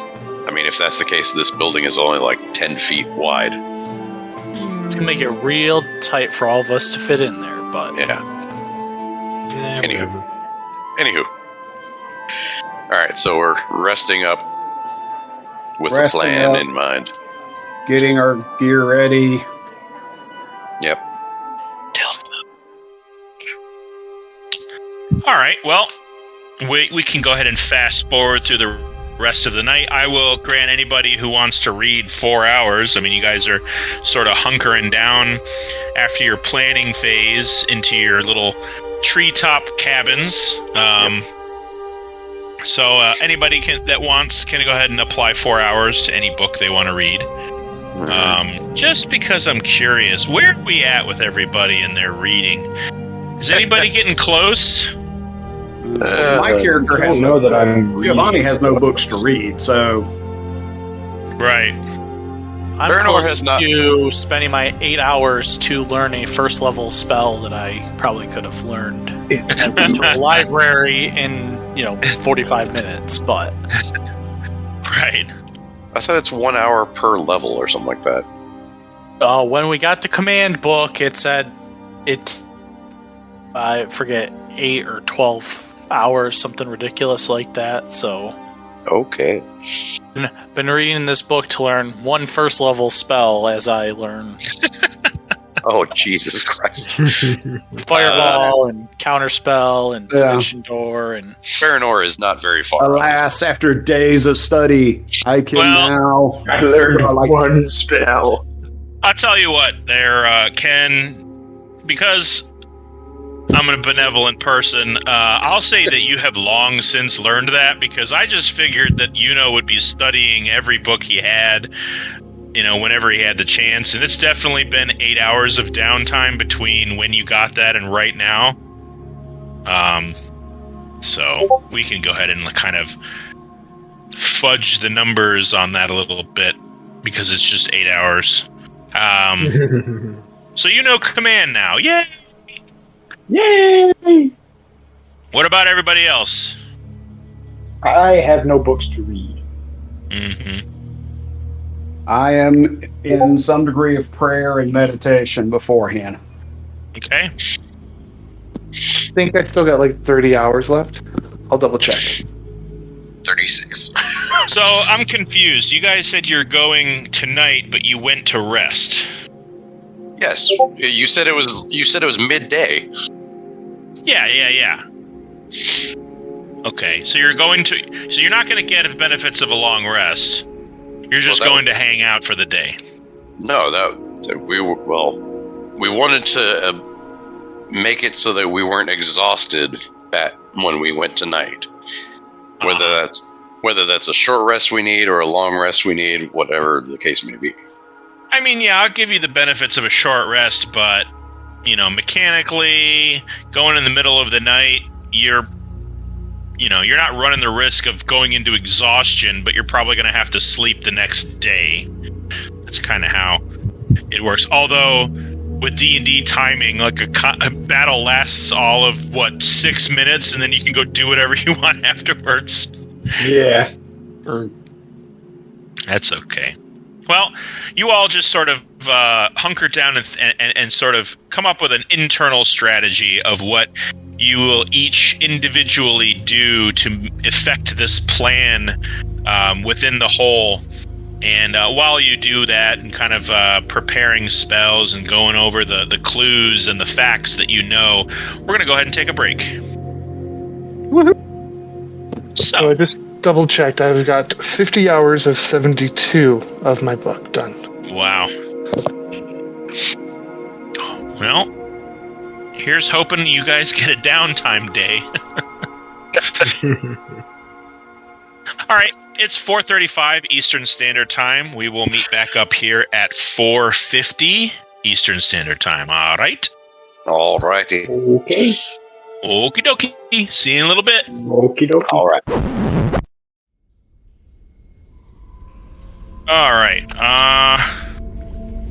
It's about 11:30, as you all just sort of meander your way back down from the treetop in to the main thoroughfare of Rathburn. Yes. The evening is yours, Crown Collectors. Let's change this up a bit. East is. Then we will approach as we'll navigate the land masses until we get to the route we want to take. All right. Using the crude directions on the map that was given to you by Lena, you find the Dungeon's Rest. It's kind of a sagging, quagmired building set on top of this small island surrounded by shallow, swampy waters. You see lizards and squawking, ragged birds lazily moving about the perimeter of the property. The building itself is 2 stories with a couple of small lights on, dimly glowing on the inside. What you see is this. Interesting. So there's this our view from the southeast, or Yep. Okay. You're able to approach the whole of the land, or the whole of the island, from a kind of a sandbar land bridge from the southeast, where it kind of connects with everything else. It's almost like the Dungeon's Rest is on a small peninsula that comprises these 2 areas of land. There is a dense, heavy fog. And what I'm going to do is... I cast pass a trace. Oh yeah. Right now you're about maybe 500 feet away. You can see it from where you're at. But I'm going to move everybody over to the map. Yeah. The range on pass without a trace is 30 feet from the caster, right? That is correct. Okay. Yeah, that's correct. So, if you would all be so kind as to place yourself somewhere over here. Boy. Can everybody see that? Right over here. Yep. And I'm guessing some of you are going to need my help with placing your minis. That's I think Baranor, you always have a problem. Sometimes has a problem. So just let me know if you're having I an almost issue. never have a problem.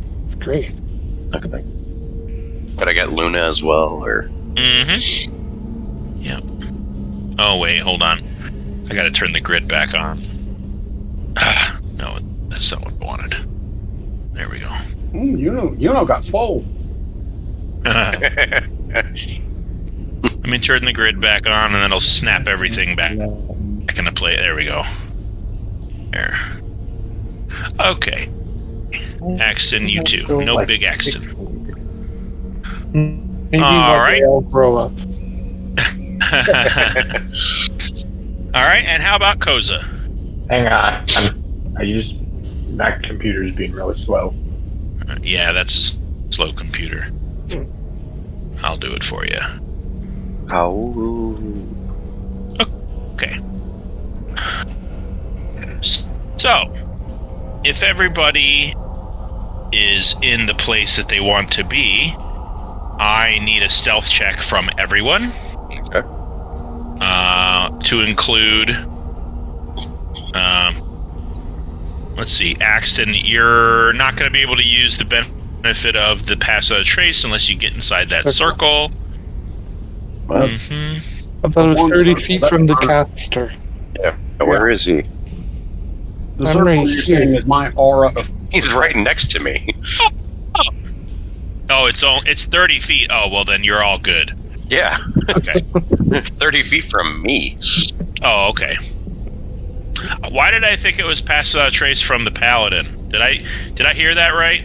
Yeah, you must be seeing that aura. That's my aura of protection. That's not my. That's not pass without trace. Yeah. Okay, fair enough.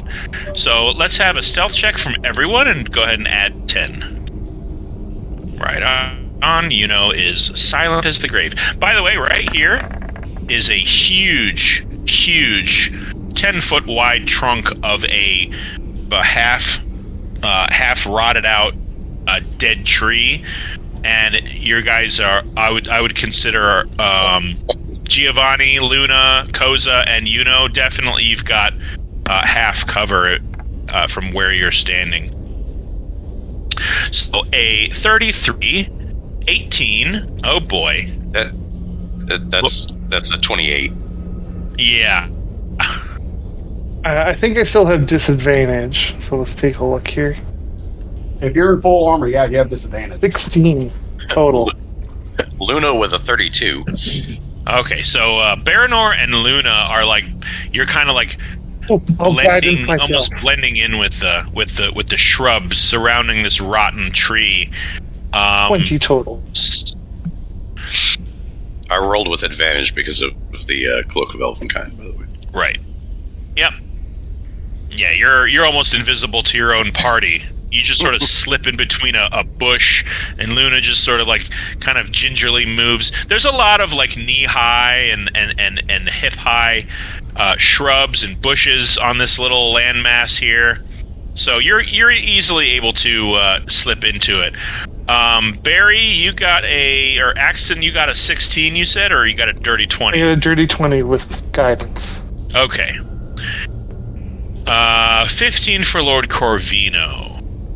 All right, and everybody else is pretty well hidden. You guys approached very, very gingerly, very silently. So I'm gonna say that with a 15. Okay, this guy right here. You see an arrangement of people surrounding this hovel. And you see a guy right here, and he looks like he's just sort of on the edge of the shore, just sort of looking out into the town, just south of this area. There's a guy over here on the pier. Looks like he's kind of he's got what looks like a fishing line, just kind of holding it in his hand, and he's sort of dragging it left to right in the water. Every now and then it looks like he pulls on it real hard. And let's see. You see two guys over here on either side of the southern entrance of this building. You see smoke emerging from a small chimney on the east side of the building here. And that's pretty much what you can see. So I am going to roll to see if this guy hears Mr. Corvino, because a 15 is kind of low for this. I'm going to roll on his perception. So more stealthy. All right. He sees you, or he hears your clinking armor. He is going to turn and move a little closer towards you. So I'm going to give you a chance to. You definitely noticed that he heard something. You were kind of like crouching, and your armor just made that sound, and it was just barely enough to draw his attention. He's not walking towards you, but he is looking in y'all's direction. Okay, so I'm just like, stop. Yeah, I've got my hand up in the closed fist. He just stands there and looks. He's going to get a little closer on this edge of the bank and kind of peer over at you. I'll have him. I'll make a roll to see if he. Oh man. Yeah. He's now actively interested. So what he's going to do is usually along the shoreline. I'm motioning to Baranor, and I'm like making a bing, bow and arrow kind of motion. Oh, I've already got my bow out. Yep, he's getting closer. Okay. He's getting a little closer, and he's going to stop right here. Right there? Mm-hmm. Oh, man. Rolling some big numbers over here. Yeah, and right now he is... Yeah, he's definitely interested in what you guys are doing. He's going to pick up his pace.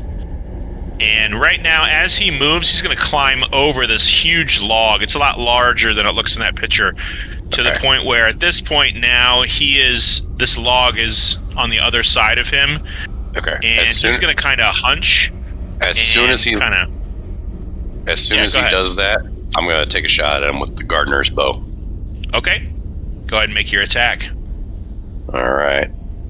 Do I get advantage because I'm hidden, or? Oh yeah. Okay. Yeah, he's not actually looking in your direction either. He's looking at where Giovanni was. All right. Well, that's a 23 to hit. That is a hit for sure. Okay. That's with the first shot. 10 points of damage. All right. I'm going to use the gardener's bow's special ability and cast Entangle on him. Okay. Which is a strength check from me, I believe. I believe so. Is it my spell save? Is that how that works? Well, do you have the info on your bow? I just remember you saying that it has the ability to cast Entangle. I don't remember. Well, let's see. If Entangle is a spell, it should have... I would say it definitely goes on your spell save DC. Okay, well, that beats it, so... Alright. Alright, second shot. Ooh, natural 20! Yeah. You're fucking lucky. You're so lucky. Okay. And then I will add the d6 of sneak attack damage from the first one. So that's 10, 22, and 28 points total damage. And why not? Is he just... he's just gone. Yeah. You drop him like a stone. He just sort of... But, I will say this. He falls and splashes into the water. Ow. Well, can my second shot... I can do it 3 times a day. Can I use this? Can I use the second charge? Of Entangle? Of Entangle. Oh, well, yeah. Okay, I tell you what. Just because I like to give you a fighting chance. Hold on, Noah. I'm going to say that if you're using Entangle, I'm going to roll... I'm going to roll again. Just to see if something cool happens. Alright. Oh, man, you're lucky. Okay, here's what happens. You fire a second shot with your gardener's bow, and that the arrow strikes him right in the throat. He can't get out a word. He can't get out an utterance. It just completely closes into, and the little vines instantly sprout from inside his throat, out his mouth, wrap around his head, and it actually lashes him to the log behind him, preventing him from falling into the water. Oh, never mind then. I lower my bow slowly and turn and glare directly at Giovanni. All right. I am going to look at you guys. I'm going to make a motion like wings, like I'm going to change into dragon form. Oh my god. Okay, hold on. Do you want to do that, or you want me to do it? Just the element of surprise. Bye-bye. No, what I'm going to do is I'm going to take to the air, so that way I'm not in the way. They're right there. Oh, so you're saying no, don't do that, you idiot? No, don't do that. Okay. Aww. We're hidden I like by the Dragon Mini. Yeah, not right now. Yeah, I mean, it's the dead of night. We're in a dense fog. Yeah, they would notice a dragon rising up, though. This is all in stage whisper. Right. Okay. I like the initiative, but What was that? Initiative? What was that? Initiative? Hey, no. Yeah, nothing. Oh, hold on, I'll bring it up. There we go. Get that out of here. Okay. Okay. Let's cross the bridge. Sing quietly. As you approach the bridge, you hear this guy over here. He starts to clop. This guy over here. Okay. He starts to clop his boots along the pier. Looks like he got himself a fish on the end of his line, and he just reaches. He pulls the hook out real violently and just takes a big bite out of this trout like right away. Doesn't bother cooking it. As he's chewing, he stops right about here. He just sort of looks around, and you hear him muttering something, and then you hear him approach the shore. Oi, Fleischmann! Fleischmann! Guys, I'm like making a motion across the bridge. Like we got to get across. Yeah. Okie dokie. All right. Let me have another stealth check. It's been about 45 seconds to a minute. So let's get another stealth check. And you can add 10. Okay. 21. It's a 35 for Baranor. This is damage. Oh, Luna. 18. Oh, no. Hold on, I gotta roll my guidance on myself. 21 total. Still an 18 for Luna, though. Yeah. You give me some guidance too. I mean, it's a cantrip. You can throw that puppy off whenever you want. It was all done at the same time, so I could only target myself or somebody else. Well, I think Koza can also bestow guidance. He's a cleric. Yeah.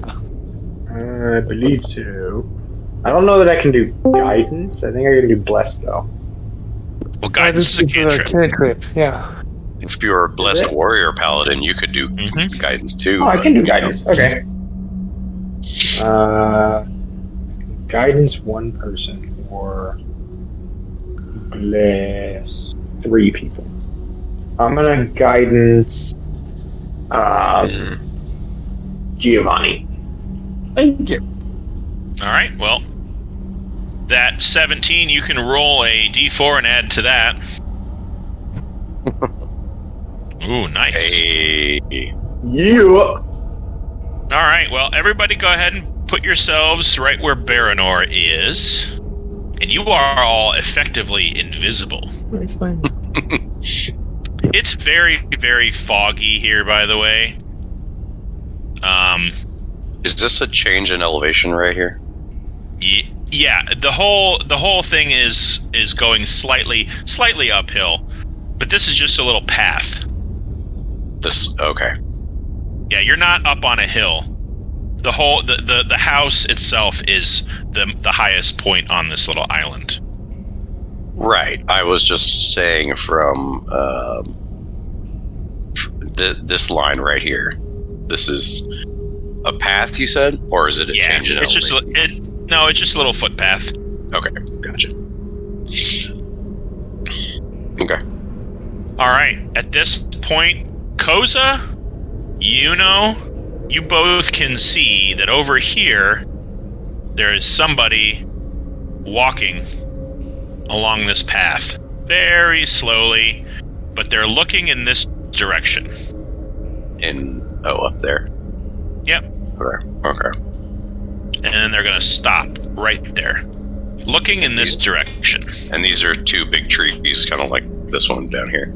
Yeah, but there's no foliage or branches. They're hollowed out trunks. They're about 10 feet tall. Okay.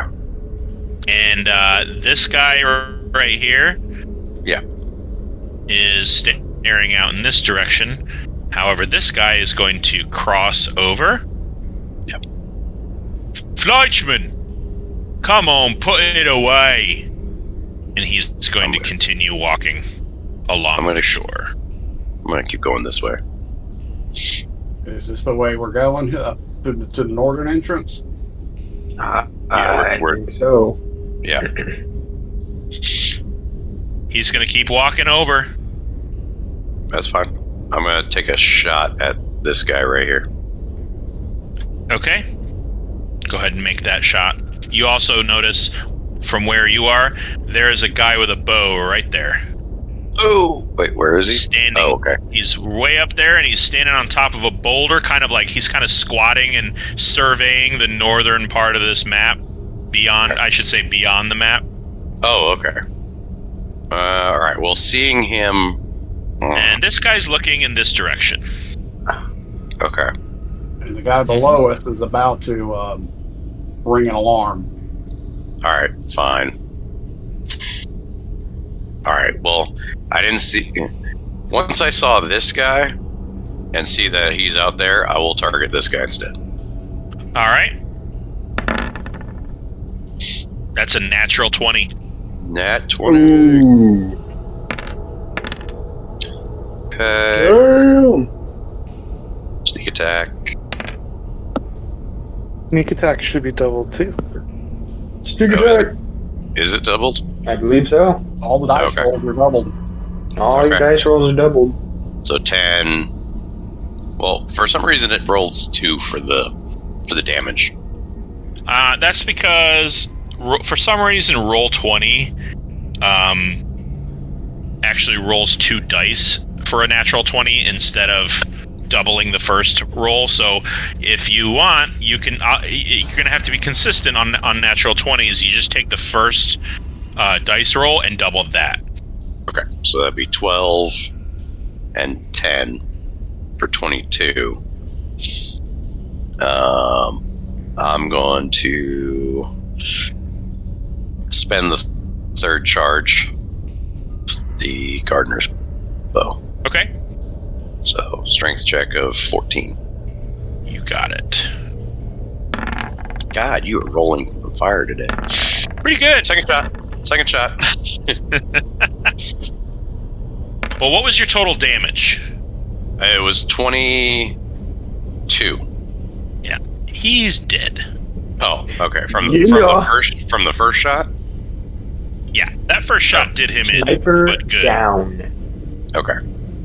All right. Well, So, then I wouldn't even. However, take he's going to tumble and roll dangerously close to that water, and you hear just a little bit of a splash as he falls face first forward into the shore, the bank of this little island. Okay, that's fine. Shit. And I will turn and keep my eye on this guy. All right. While you turn and keep your eye on that guy, he doesn't hear a thing. This guy, however, he heard something. This guy? This guy right here. Yeah. And Okay. he is going to make his way over. And he's going to make it to about there. Go ahead. Once I even saw him starting to move, I was going to cast Hypnotic Pattern. Okay. Is that an area of effect, or do you just target somebody? It's a 30-foot cube. Okay. Where would you like to center it? Right there. Okay. In the middle of that step. Is that wisdom? Mm-hmm. Okay. DC 16. 1 second. They are both very, very unwise. What does that do to them? We're gonna find out. Okay. Ooh. That's a +1 to each of those, so that's a 10 and a 7. So they both fail, and they are now charmed. All right. What can I make them do for that? Let's see. They're incapacitated, and they have a speed of 0. Charmed. Let's see here. What do you think about a broken heart? Why not? Oh, for the sort of symbol. makes sense. Yeah. Okay. So as They long have a as speed no of one 0. attacks them, they're incapacitated and have a speed of 0. And there's no time limit on that, right? No one attacks them. As long as I'm concentrating. So it's up to a minute. Up to a minute. You are concentrating. Let's see here. Concentrating. What is concentrating? We'll do that. Okay. All right, yeah, they are effective. What does your hypnotic pattern look like? It's just bright flashing lights in front of their face, and it dazzles them into basically a drunken stupor. Pretty lights. Nice. All right. This guy right here is moving back. You are all effectively hidden behind this tree stump, so he does not see you, and he is going to return to his post. Okay. I'm going to keep an eye out this way and motion everyone else to go this way, with Yuno saying that he's got these guys over here. There is a very, very heavy fog that has been rolling in around this area of the island down here. Let's see here. We'll just make this one a little bigger. Really starts to obscure. And okay. And you see, let's see here. Where are you guys at? You're on the south side of the building? Okay. You see somebody approaching in a very hard to make out boat. They're just paddling. Doesn't seem like they're trying to be quiet. Right here, and they're going to dock. And it looks like they're just kind of gathering things, putting the oar away. So it looks like he's busy here for a few moments. Baranor cannot see any of this. He is on this side, keeping watch toward the north. Yeah. Giovanni, Axton, even Yuno and Koza, you can definitely make out this guy. I would say Yuno and Koza are really having trouble. You guys, I would say, are distracted, but Giovanni and Axton definitely see this guy approach. So I'm going to turn around and motion to him. It's like somebody's coming, incoming by boat. He's going to get out of his boat and walk the pier. And while we're doing that, who are you motioning to, Giovanni? I'm motioning to you. Oh, me. Okay. Yeah, and while he's doing that, I'm going to kind of skirt the house. You're going to what the house? Skirt. Just kind of my southern accent. Skirt. No, it's okay. Make a stealth check, because he is within eye range of you, and he's facing your direction. You're still within 30 feet of me. Okay. Let's see if he can see you. Oh, man. Giovanni. 17. Oh. He whispered, "You can do better," and I cast guide. Oh, wait, I didn't mean to do that. Hold on. I'll take that 13. 15. And you got a what? 17. 17. Okay. Well, he doesn't not see you because he's approaching the house. He's facing you. However, his perception is almost like an insight check, because he's just going to kind of walk by you, give you a kind of a weird look. Your armor is muddy at this point. You've been kind of crouching and milling about in the slop of the sticks, so you don't look as well-to-do and shiny as you did before.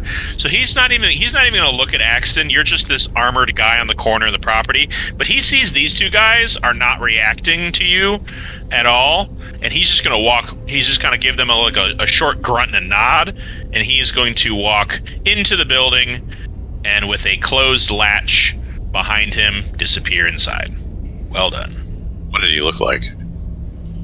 He had kind of a rangery look. He was carrying a longbow. He had dark leathers. Looked like his skin was fair. He had something of a brown kind of a soul patch under his lip. Little dirty, fingerless gloves, a couple knives on his hip. Got it. Okay. I'll kind of motion towards the two guards now that he's in the building, and kind of motion to the two guards, look at Axton and Giovanni, and kind of do the whole cut, cross the neck motion. I'm asking them for you said they're non-responsive. I was going to get their weapons and see if they had keys on them. Oh, that's a good idea. All right, just because, Baranor, you were asking what he looked like, I think I know what you want to know. This is what the guy looked like at the wedding. the guy who you imagine, based on what I was Corey just curious was saying. what the guy looked like. Yeah, this is the guy. This is Viscar, Okay. and the guy that walked into the house decidedly did not look like that. Okay. Okay, all right. Yep. I was just asking what he looked like. Okay. I wasn't trying to make that connection. That's okay. I'm gonna go ahead and prepare you for it because this is information you all would have. So you're tossing their pockets. Yep. Okay. Disarming them, getting their keys, whatever possessions they may have on them. All right. Well, you've taken their weapons. They're both carrying daggers, just standard daggers. This guy right here has a scimitar. This guy right here has a couple of hand axes, and he has a spear. So I don't know if you guys want to add that to your inventory, but that's up to you. Or you can throw them in the water for all I care. Their pockets, they both have 3 rations each. They don't look particularly, they look just kind of like trail mix with some jerky in there. They both have a water skin. This one over here does not have a coin pouch, but this one does, and he has 12 gold, 32 silver. Mm-hmm. And that's it. Okay. Again, making the cross the neck motion. Do you want They to don't have any other possessions like a key to the door or anything? No, and you did not see, being that you were right there, you didn't see that guy produce a key. It looked like he just pushed the door open. Okay. Yeah. But we heard a click when it closed. Is that what you said? Well, he just kind of closed it behind him, but I would say, Giovanni, you can definitely see there's like a very simple latch on the door. Okay, so it wasn't locked, it was just latched. Okay. Okay. All right. I'm sorry, I can't kill somebody. I step back. It's like, I can't do that. I can. Yeah. That's fine. Axton, you take one, I'll take the other. Okay. Ready my bow again. Okay, and yeah. Stand like 10 feet away. 13 damage. Is it just a normal attack if I'm just staring straight at him? Well, it's at advantage. Okay. He's not expecting it at all. He's charmed. He's charmed. Okay. I'm Yeah. so surprised. Oh, then That's the most evil laugh I've ever heard you do. I'm gonna hit him with sharpshooter then. And I guess I'll make a second attack against him if he's still not quite dead. With the lion's head axe? Yeah. Yeah, you are you like what are you doing? Are you just hitting him with it? Are you slicing his throat? I was going to slice his throat, yeah. Yeah, you open him up. Him up. He falls to his knee and starts. It looks like he's about to scream in pain. But you can go ahead and make your second attack. He doesn't get a. Yep, that hits. My first shot did 21 damage to this guy. Okay, they are both gone. They're both dead. You have snuck up on them, and you are no longer concentrating. Because you have nothing to concentrate on. Okay. Cast a spell other than fireball. I'm so proud of him. All right. So I'm going to do some stuff. Okay. Give me one moment. Yep. EM loading. Please wait. Baronor's going to shoulder his bow and daggers come out. Okay. You're still outside, but I just wanted to do something. Sure. All right. Oh, yeah, there's probably windows in this building. Yeah, are there any windows on this front side? Yeah, there are. And I'll reveal some stuff like this. The windows are dingy, so that's not a clear picture. Sure. But you get the feeling that there's some kind of dwelling in here. There we go. Okay. All right. And the windows are. It's a pane of glass, right?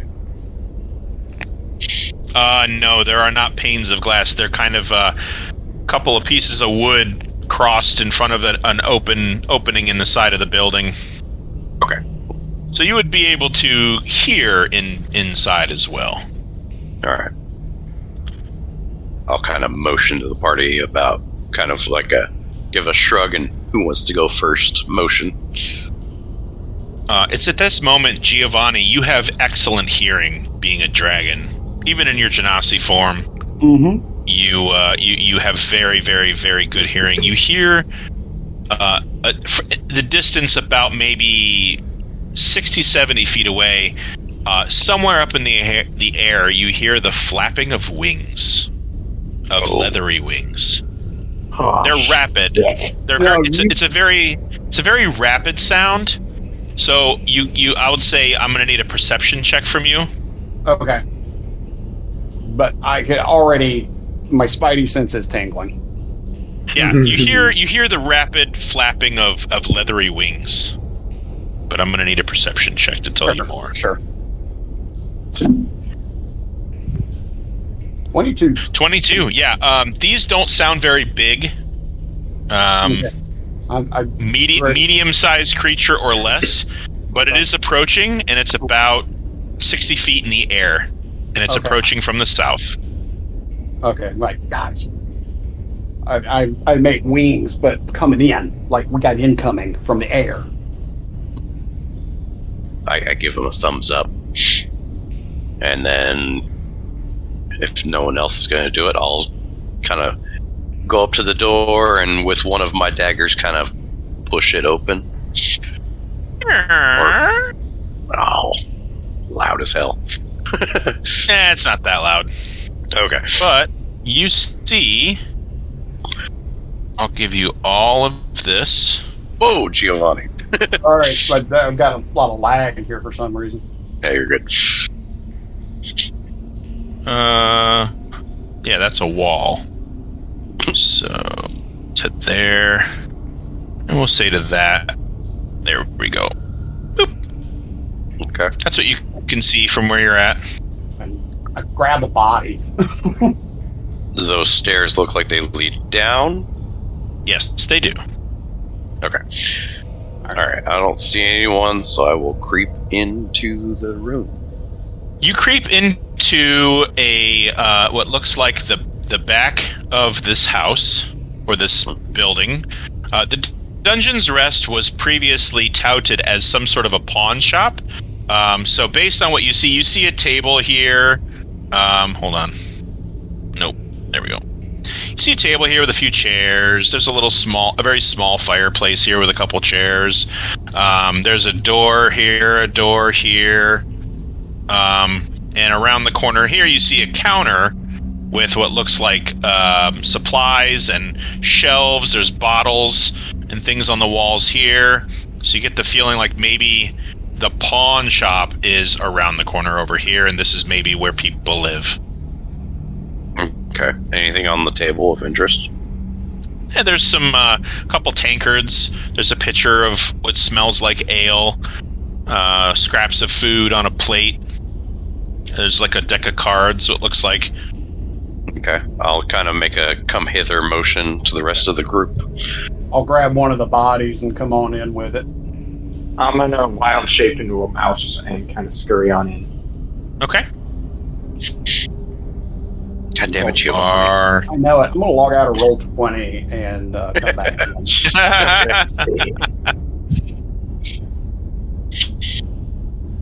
Alright, there's no like mouse thing. Okay, do I hear anything? Well, I mean, we could just do, hold on. a wild shape. All right, I'm just gonna make this because it's a snail and snails are small. Nice. That's all I got. Sorry, man. All right, which one of these bodies were you grabbing, left or right? The one on the left. Okay, where do you want him? Huh? Where would you like him? Where? You're bringing him into the place, right? I am. So that way, whoever comes in, they don't see 2 dead bodies at the door. Just one, huh? Okay, fair enough. Well, hopefully somebody else gets the hint and takes the other one. Okay, I'll follow in suit and do the same. All right. All right.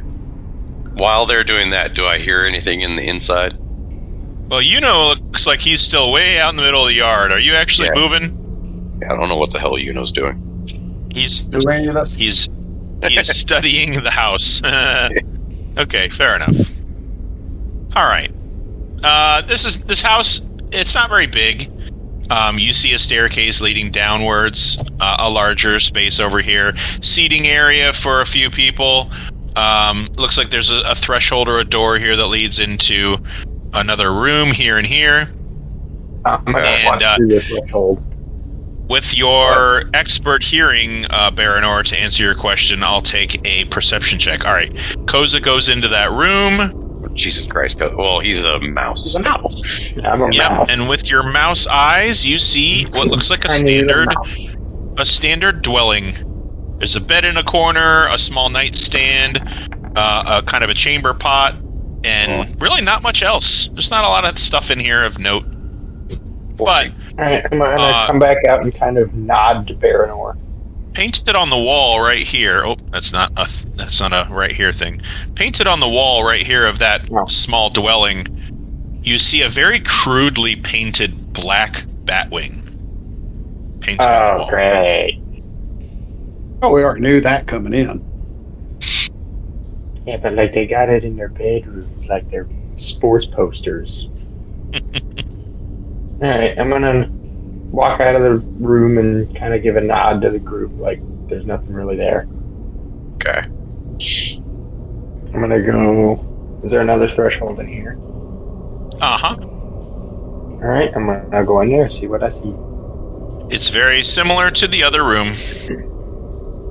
Another little dwelling, although this one has what looks like a silver globe on the table right here, about the size of a cantaloupe.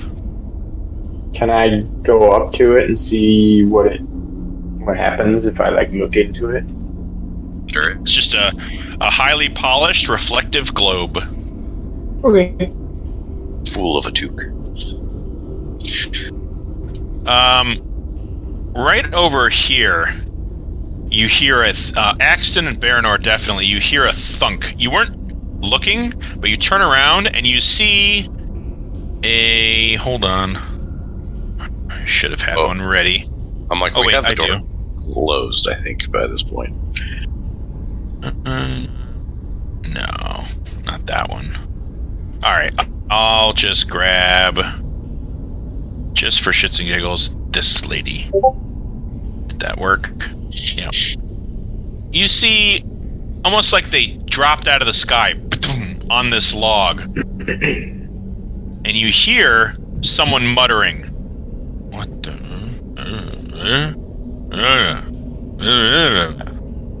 Can't really make out what they're saying. Okay. And they have wings or something, or? You just see a humanoid on a log. Interesting. It's very dark, it's very foggy, it's hard to see, plus you're looking through, you're looking through a door window, like a very small door window. Okay. There's somebody up there. I say in stage whisper. What are we doing, guys?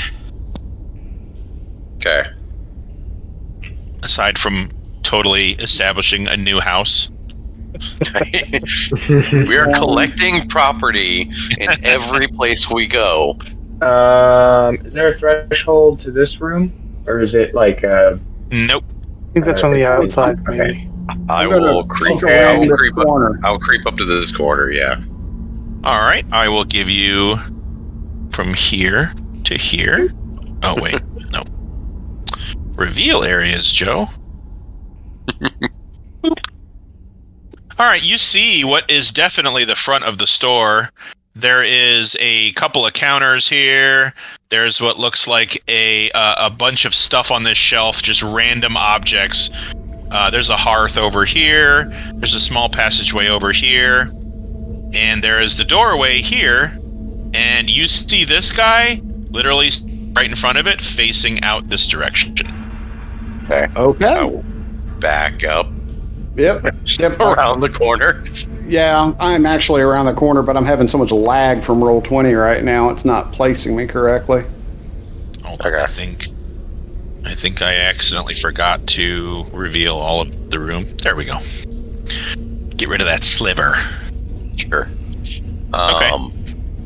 The stairs are before you. They descend downwards. It looks like they go down a couple of stories, and it turns 90 degrees to the right. If you were to keep going, right about here. Okay, is this a doorway right there? Yeah, it's not. It's a threshold. There's no door. Okay. And it's a set of stairs that descend downward. Okay. This is what we came to do. Yep. Do we want to take out the guards up here first, so that we don't get pincered? We can do these that. northern guards? Yeah, the ones out here. Do we want to take care of those first? I'll motion to him that I'll throw up the 3 fingers, letting him know there's well, I've only seen 2, technically. I have not seen this guy, correct? You were over here, weren't you? Yeah, but I was behind the tree, right about here. Nah, so I only you saw him. I think you moved. Okay. You were kind of milling around here. You saw him. You know that there's 2. Okay, so there's this guy, there's this guy, and there's this guy. So I'll say there's 3 up there that I know of, and then point to the south for this guy and 1. Yeah, it's about that time that you hear this person over here go, "Hey, get up! What the hell have you gotten into?" Get up. Yeah, and this person's just kind of like milling around this area, moving around. Looks like he may have found the entangled, vine-covered bodies of his comrades. Alright. So I kind of conferring silently with Axton. We agreed that the plan is to take out the guards up here? Yeah. Okay. Yeah. Then I'll creep back around the corner. Oh, Axton's beat me to it. You want to stealthily take him out from behind there, Axton? Yeah, essentially. Okay. If I can. May I make an attack? The rogue in full plate armor. Well, there is a door there, and it is closed. Oh, I thought you could see him. Yeah, you can see him through like a window in the door. Oh. Open the door and just stab him right in the back as you open the door. Right in Is the it face. Is it a glass door? Like a French door? No. Is it like? It's got beautiful trim, Baranor. Beautiful. Well, is it? No, I'm saying, is it like it's a door? But I'm guessing there's either a half moon or something like that. And it's got kind of like a. No, it doesn't have glass. It's got kind of a one of those slidey kind of peekaboo little window things, and the slidey bit is open right now. A slidey bit is open, and I can see. I You can see the him back through of his that. head. Yeah, exactly. You can see the back or the top of his head. Special delivery. Okay. I put the daggers away, pull my bow back out, and take a shot right through the peephole. Okay. With sharpshooter. Go ahead and make your attack. With advantage again, or without? Yeah, he's not expecting it at all. Of course, Axton's in your way. You're going to have to shoot around his giant head. I mean, I have sharpshooter, so unless it's full coverage, I can hit him. He's definitely got... Yeah, he's got 3/4 cover for sure, because he's behind that door. Sharpshooter ignores 3/4 cover, so... Right on. I'm just going to go straight roll on this, or not straight roll, but no sharpshooter damage on this one. So first attack, it's a 24. 24 hits. And I'm just gonna go one after another here. There's that one. Well, I'll give you 2 attacks, but I'm gonna let this guy make a reaction because he's standing right next to him. That's fine. Hey! 17. Yeah, exactly. That's exactly what he says. Hey! like Cilantro in the castle of Monty Python. Yeah. Yeah, 17 hits as well. All right. And here I was going to do like one of those curtain hooks where I was just going to get my pole arm through the door and yank him in. So all total, that's 29 points of damage. All right. You drop him in one fell swoop. You hear this guy go, "Oi! Oi, Raskat! Oi, get over here!" And this guy hops down off a rock. And these two immediately inspect what's going on. "Oi, there's someone in there that shot Raskat!" "Oi, we better alert the boss, sir." "Oi!" And you hear that. You see this guy over here. Want to go out there? This guy over here is like, "What's going on over there? There's someone attacking from the inside. We've got an intruder." This guy comes around here, and there's a window. There's a window here and here, and he's going to make his way towards the front of the house. Okay. And now he is in view of this window. Okay. He's going to stop at this window and go, "Hey, I see you in there, scum." And he is going to bring up his crossbow, and he is going to make an attack against Axton. As he's moving up, I'm going to go ahead and cast Bless. Okay. I'm going to select Axton, Baranor, and Koza. Okay. So you guys are #blessed.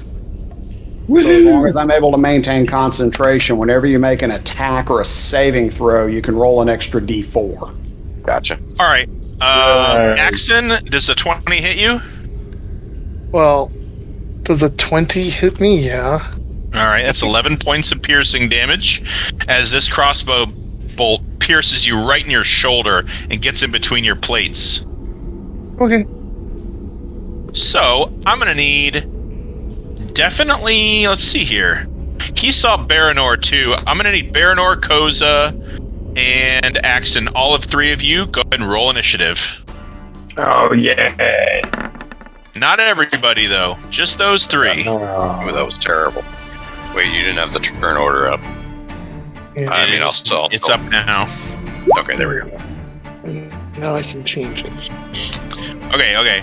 I don't need... Okay, everybody's rolling initiative. I don't need initiative from everybody.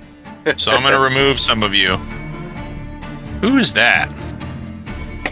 That's your what? This is an old... Hold on, this is a really old turnover. I don't know why it didn't show up before. Hold on. Okay, there we go. So if you want to input your initiative that you just rolled, I don't know why it didn't take it. It's stupid that it does that. Okay. D20. Oops. D20. 3. Yeah. Okay. Can we get our guys back, or do we need to roll again and then input the original number? Yeah, roll it again, and then you can just change it to what it was when you rolled it. Oh, that was even worse.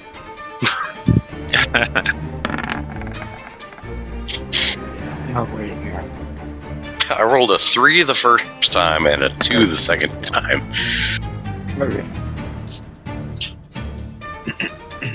Okay. All right. The property is alight with activity. And let's see. Yeah, for right now, this person right here is just going to stand there and actually use some movement and stay right there and produce... Hold on, it's a little loud for me. Okay. Stand outside the door right here, which you actually can't see him now, Axton, as there's no window on this wall. And all of a sudden you just hear this real weird gravelly whistle.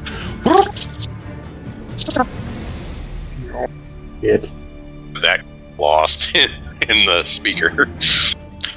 Hold on, I'll try it again. Nope. Nope. No. All right. It sounds like a It's goddamn fine. train whistle. Fuck's sake. All right. I think you need a new microphone to Yeah. use sound effects. Yeah, you blasted it out with that. Yeah. I need to get you like a good microphone. So did Yuno and I hear that whistle? Everybody did. Bargany. Yeah, from right in this direction, on the other side of that wall, Axton, you definitely heard this whistle sound. And Giovanni, again, you hear the sound of flapping wings somewhere outside in the south. All right. Well, fuck. Yeah. So I better go figure out what this is. All right, guys. All out. Huh? Yeah, I'm gonna have to step out and take to the wing, Okay. and so that's what I'm gonna do. Okay. As soon as you step out, you see a humanoid with wings land right here. Right down here. Okay. And before you get a chance to open the door, you notice that as they land, the wings disappear in some kind of shimmery glitter behind their back. Oh, okay. Guys, we got some kind of shape-shifting thing out there. They're in humanoid form, but they have leathery wings like a dragon. This person's going to get closer, and it looks like they're actually going to move to the right side. They're following the shore and walking around the building, and you hear them communicate with whoever's out front. What is it? We've got it. And this person peeks around the corner. We've got people inside. Intruders. I already said I'm coming out, so there we go. Okay. Well, that's enough free movement. Axton, it is your turn. So the peephole through this door here, like how big is it? Like, was it just enough for just It's an not arrow a to peephole. through? It's not a peephole. It's about the size of like a remote control for a TV. Everybody else, by the way, Giovanni, you guys can go ahead and roll initiative. We can put you on the map now. Yeah. Roll 20 is giving fits today. All right, what you doing, Axton? Okay. I was Kind of just waiting wondering on y'all. Oh, sorry. I guess I was just kind of waiting to see if my halberd would fit through the hole. If not, I'll kick open the door and attack this guy right here. All right, make a strength check. Strength check. Some kind of you can do athletics. Athletics. Well, just normal. Sorry. Good enough. You knock this guy back 5 feet, and the door is now open. Then I His take out my body halberd. topples to the ground. Okay, I take out my halberd and I'll make 2 swings against him. Okay. Not surprised any longer, so no advantage. There we go. Oh no. And then 25. Baranor and Koza, you two are up next. That's crap on damage. And second attack, where are you? Oof. Add a D4 because you're blessed. Well, with the last one, I don't think it's really going to matter with a critical fail. Who else is blessed? I am. I am. Very All right. good. Okay. Okay, well, in that case, I'll use my action surge. You said Koza as well? That is Yep. correct. Okay. Using my action surge to make another 2 attacks. Ugh. And I guess I'll roll the d4 with it, so... 20. And then another attack. Yeah. So hold on. The 6 points counts. The second 8-point counts. That's 14. And another 6 is 20 points. All right. He perishes. Wait, even the second one, the one with the 9? No. The 25. 25 to hit with the 8 Okay. points of damage hits. Okay. Yeah. So he's gone. He So I gone. got one more attack left. I'll move over and make an attack against this one. Okay. Yeah. And I'll roll my d4, Ooh. and I'll use one of my superiority dice to Precision attack. precision. Exactly. Damn. Yeah, 14 doesn't hit, unfortunately. I think that would be 15 total. 15. 15 doesn't hit either, sorry. Okay. He's wearing armor. Okay. Then I'll use the rest of my movement to move back to. Okay. There. 5, Or 10. you're up. All right. Do I have line of sight on this guy from where I'm at? Right now, yes. All right. Then I am going to fix him with my target. Bonus action, Hunter's Mark. That drops pass without trace, by the way. Aww. Stealth is really important right now at this thing. Yeah, I just wanted to let everybody know. Oh, appreciate it. The heavy guys are no longer stealthy. All right. Enjoyed it while it lasted. All right. And then I'll take 2 shots. Oh, that should not be at advantage. So we'll just take the 14 since that was the first one. D4. Oh, D4, yes. 16. Oh, yeah, that hits. That hits. Okay. Mm-hmm. Oh, nice. All right. And then Hunter's Mark was another D6. Every little bit counts. 14 points of damage. Second attack. I don't really need to roll the D4 on that one. Mm-mm. 9. Hunter's Mark again. God damn it. Alright, so we're looking at 14 for the first attack. 11, so 25 total. 25 total. All right. Still up. I should hope so. This And one's that's a my little turn. tougher than the others, it looks like. Yep, that's my turn. All right, Koza. Koza's next with Giovanni on deck. I'm gonna slip past. Okay. I'm gonna slip past Giovanni out the doorway. Come out of what? Do I hear all of this commotion going on outside? Oh yeah, you have a mouse's intuition and perception. Okay. Very Well, good I'm gonna hearing. slip past Giovanni, pop out of wild shape, and cast Thorn Whip. Miss Lady McLeatherwings over here. What's the range on that? 30 feet, 30 feet. which I believe I am in range. Yeah, you're good. Yep. Good. Alright. So that's a melee spell attack. That's cocked. Ooh. 13. 13 misses. Shit. You roll your D4. Okay, well, as a bonus action. Wait, Yeah, did you're you roll the blessed. Oh, right, I'm blessed. So 13 plus 3. 16? 16 does not hit either. Ah. Okay. As a bonus She's quick. action. Dead. Come on. I'm gonna summon my spiritual weapon next to her. What size category is she? Is she large or is she Nope. medium?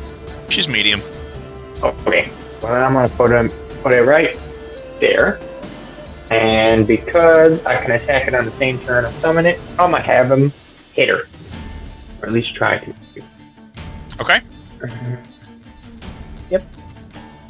Oh, that was even worse. Where's my D? Cocked. I don't imagine that does much better. 8. Yeah, 12. Yeah, 12 misses big time. That was gonna be so cool. That's it. That's my turn. All right, Giovanni with Yuno on deck. All right. I am going to, if roll 20 will let me, I'm going to use a little bit of movement for my action I am going to convert into dragon form. Okie doke. You got a 13. Say again? I am just remembering your initiative. Right. You're going to need to put your aura up as well. All right. And then for my bonus action, I am going to cast Blade Ward on myself. All right. I know just the thing to put that for. Right there. Bink. Okay. What's next? And then I'm going to use the remainder of my movement to close in on her. Okay, though. Or, yeah. All right. She's got a reaction. She's going to use. She's going to use her reaction to swipe at you with this really long, nasty, whip-like sword. She's going to pull it from her hip, throw it around her head, and the little segments on her sword detach, and it's almost like a chain. And she's going to try to swipe it around your neck for entering her melee space. Oops, wrong direction. That's a 23. And that hits. All right. That's 13 points of slashing damage. Halved at 6. Halved at 6. All right. If that ends your turn, it is Yuno's turn up next. I'm going to cast Slow on her. Make a perception check. Because it's real hard to see her right where you're at unless you move. 18.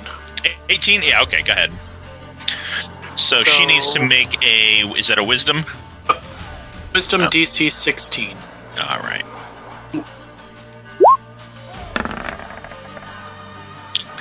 That's an 18, bud. All right. And that ends my turn. Okay. Axton, you are next. Whoa, I didn't think I was going to go. Okay. I guess I'll move back up to here and make 2 more attacks. Oh, wait a minute. Wait. Before Axton moves. Yes. At the end of another creature's turn, I can take 1 legendary action. Okay. I am going to use that legendary action to make a wing attack. Okay. So I need her to make a DC 15 Dex saving throw. Gotcha. That's a 13. Okay, she takes 1d6 plus 3. She's already pretty hurt, by the way. Yeah, she takes 7 points of bludgeoning damage and not prone. All right. And how high into the air do you want to go? See, I can fly up to half of my flying speed, which is 60 feet. So I will go. I'll go 20 feet in the air. Okay. All right. Now, what would you like to do, Axton? I'll move right here, and again, I'll try to make 2 attacks against this person with my halberd. Okay. I'm still blessed, correct? Mm-hmm. Yeah. Don't really need to roll the d4. But 30 to hit. Extra hit. And second attack. And I'll use another superiority die. 22 to hit. All right. Yeah, that hits too. For 18 damage total. 18 total. And then I will duck into this corner right here and go into my tunnel defense. All right. As you go to turn away, I need you to make a dexterity saving throw. What? Okay. Yeah. 18.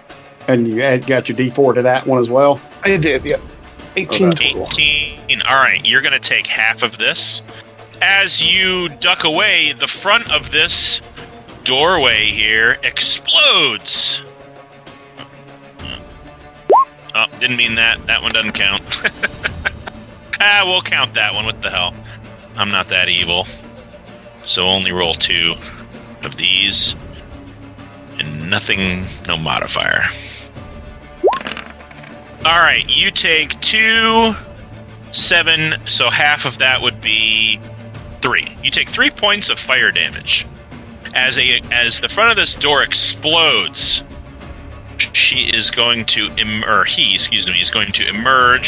through this doorway, which is in your what do you call it? Your reach of your tunnel fighting. Mm-hmm.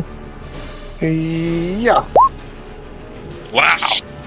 And I'll make that one a menacing strike.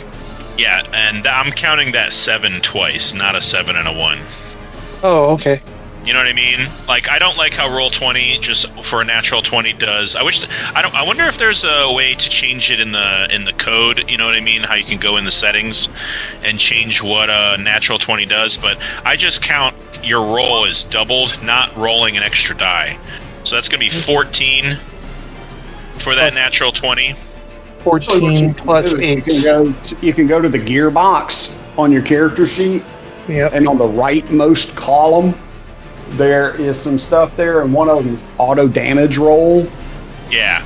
You can it says either auto roll damage and crit, or don't auto roll damage. Okay. Might want to do that, and then we'll double it for our purposes. Okay. So that's 14 plus 8, so that's 22 damage. And that's a menacing attack. So you need me to roll one of these guys.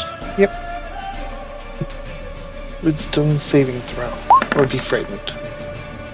That's a 19. Yeah, that'll work. Alright, they're still up. Well, it's their turn, so. Yeah. So, he used his action. He's going to use his bonus action and drink a potion. And he's going to get back 7 hit points. And, alright, so this guy here is going to use half of her movement to get up. Take flight as her wings, these ethereal, glittery wings, they don't look completely corporeal. She's going to slap a pendant on around her neck, and these wings explode from behind her back. She's going to take to the air, and she's going to make 2 attacks against Giovanni with her whip sword. So we're just going to roll these 2 of these guys. We'll do it twice. Oh, one's a natural 1. Boo. Oh. The other one's 18. 18 Low rolls. 18 does hit. All right. That's going to be 13 points of slashing damage. And she's going to hiss at you. Say something like, filthy bronze scale. You know nothing of what it means to be a true dragon. Let's see, is there anybody? That's it. That's going to be her turn, because that's the only other enemy on the field right now. Mm-hmm. Baranor, it is your turn. There's a person here and a person out here. Well, I see I see leathery wings battling it out there, so I turn and fire at this guy. All right. It's a guy. 25 hits. 25 hits. All right. Okay. 13 points of damage. The hunter's mark's still on this one. I shall keep it there. Just FYI. 16? 16 does not. Oh, I'm blessed still, right? Uh-huh. Right. That was an adventure. 17. 17 hits. Hey. All right, so 25 points of damage total. All right. Drops dead. Nice. And that's my turn. All right, Koza. followed by Giovanni. Alright, I'm gonna move over here. And cast Moonbeam on her. My favorite spell. It's Koza's fireball. Let's be for real. It's my favorite pretty awesome. spell. Alright, what do I need to roll for that? Save. Let's see. Okay. That'll be a 16. That's a 12. Yeah! Alright, so she takes 2d12 radiant damage. So that's 12 plus 4, 16 points of radiant damage. And then as a bonus action, I'm gonna have my spiritual weapon attack her again. Oh, that's a 5. A 5 does not hit. And an extra D4 ain't gonna help that much. No. You're supposed to be getting way more into this than he usually does. She unexpectedly decided to drop all of her armor. But that's my turn. Okay. Mr. Giovanni Dragon. Mr. Giovanni Dragon. Alright. This leathery winged person is about 10 feet above you. Alright, 10 feet above me. Yep, she's got a lot of reach with her whip swords. Okay. Her sword. Gotcha. I'm gonna breathe a lightning bolt. That's something for me, isn't it? It's a dex save. She's pretty dexterous. Oh. 20 points of lightning damage. That's How do you want to do low. this? Oh, yeah. Oh! Yeah. How do you want to do that? Oh, yeah. She's like above me, trying to lord over me and monologue. Just like, shut up, bitch. Just blast her in the face with a lightning bolt. Yeah, you rear back and just like this like a clapping cymbal in an orchestra.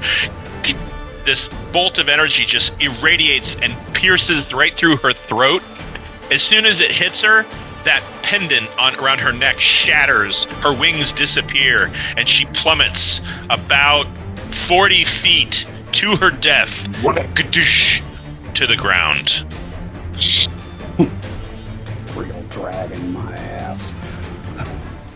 All right, I'll land and revert back to standard form.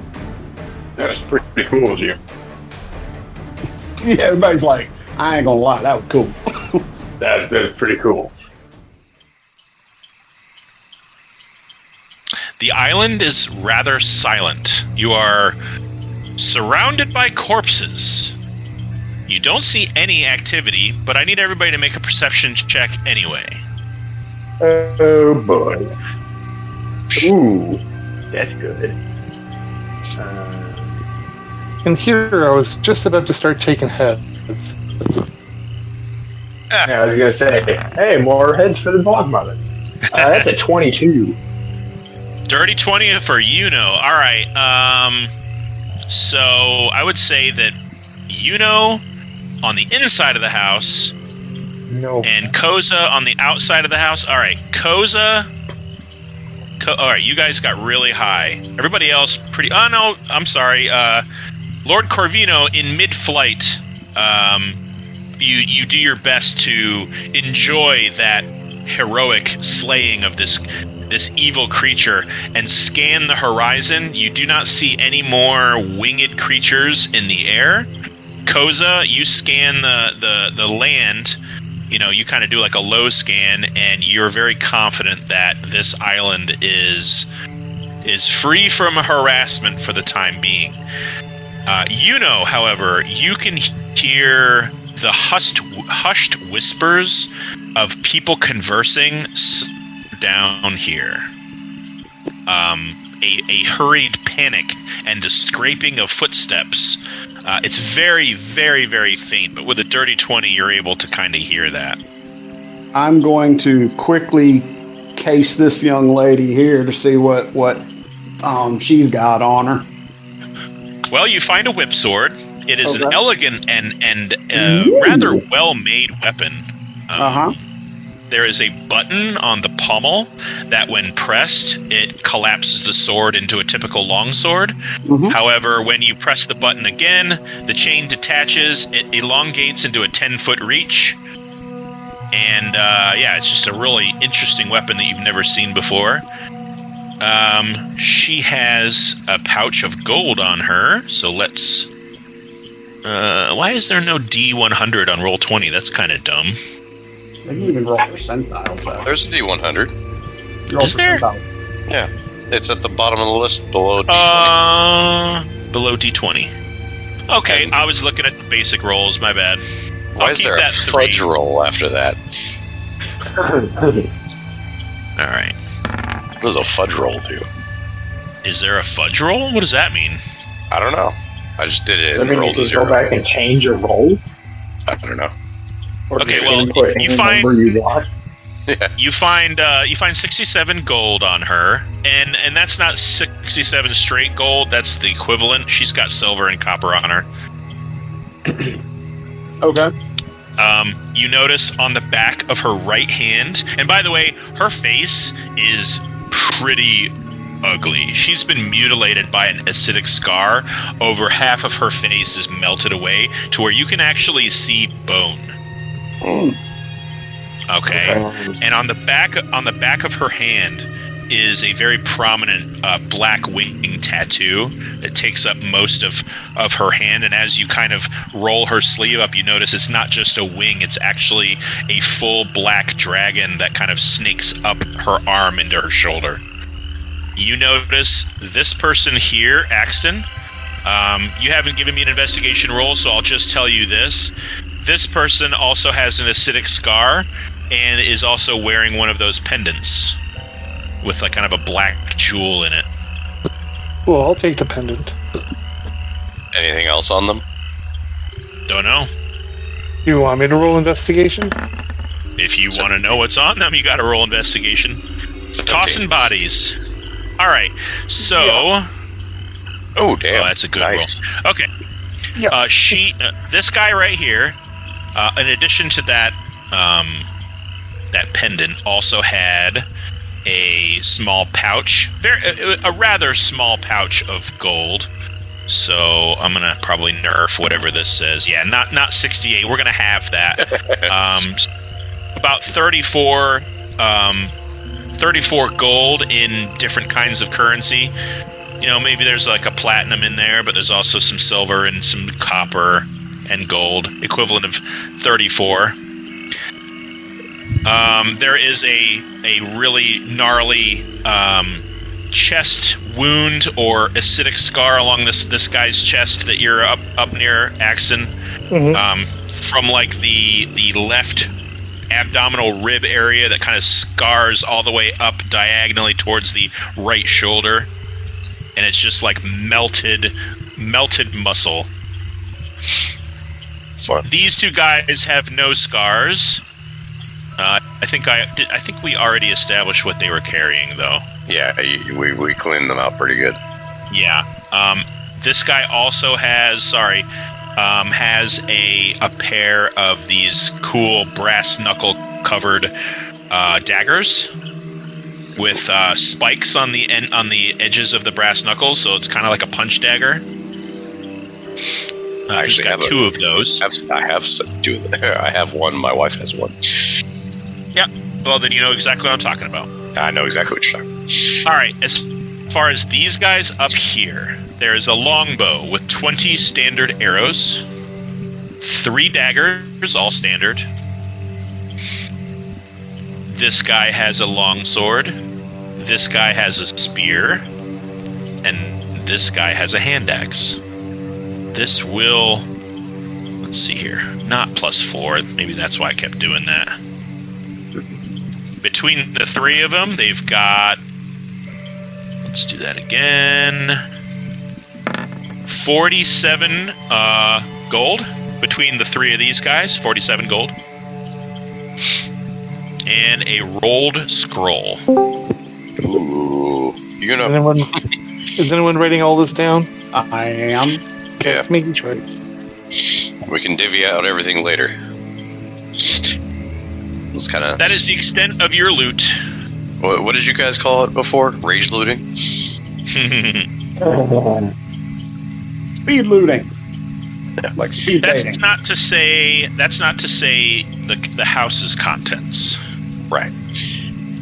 Whoa, guys, we still need to clear the house. Says there's somebody downstairs. And as much fun as I had blasting that lady's face off, I'm sure there were some folks that heard about it. I'm sure there were. But damn, it was fun. Although they just heard a dragon, they didn't. For all they know, it's their fucking,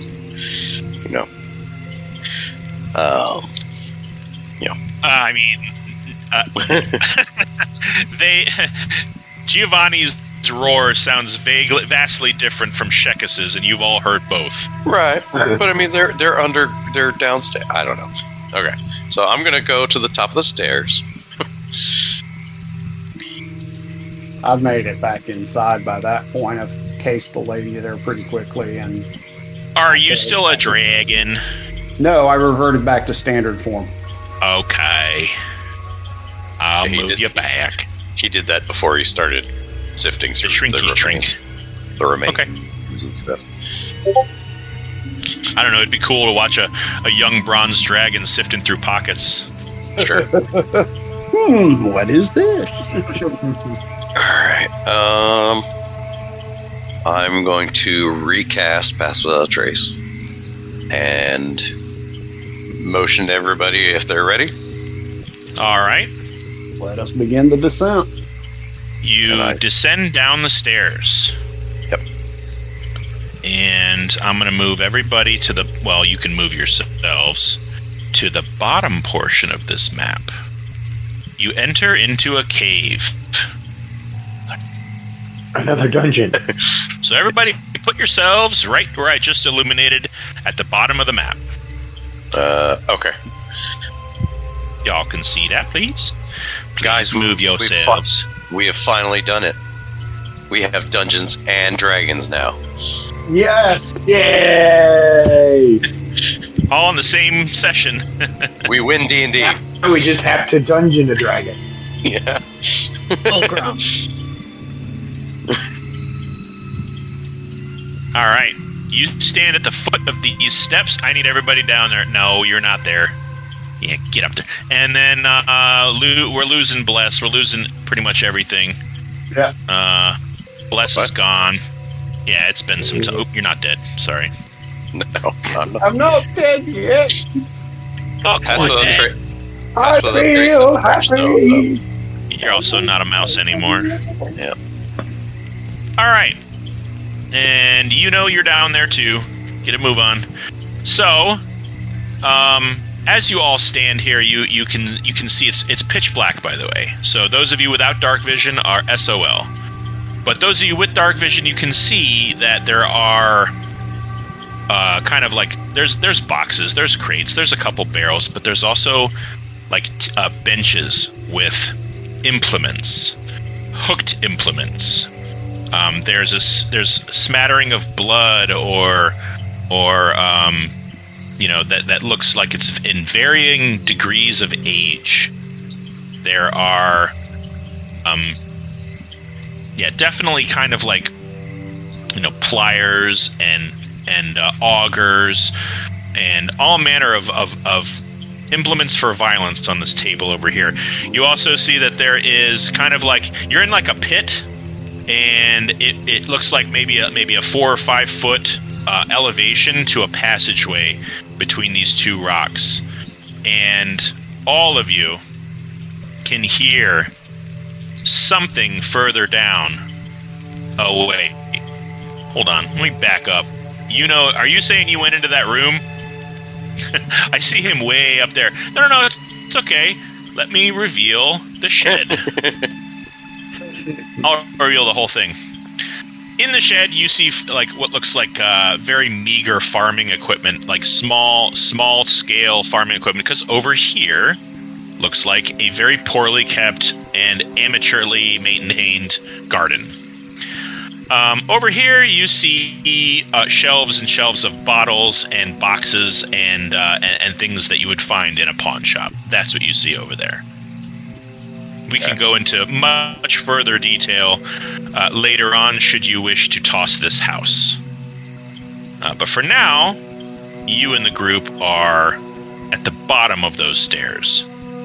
And yeah, you find yourself, there is like a 4 or 5 foot elevation, there's a passageway, and from what you can see, Baranor, because I believe you have dark vision, you can see that it splits in a couple different directions. I have dark and vision. in the darkness, yep, in the darkness, you hear a very simple phrase. Someone's here. Be ready. And that's where we're going to pick up next session. Ah, damn it. Can't we just keep playing? Fun times.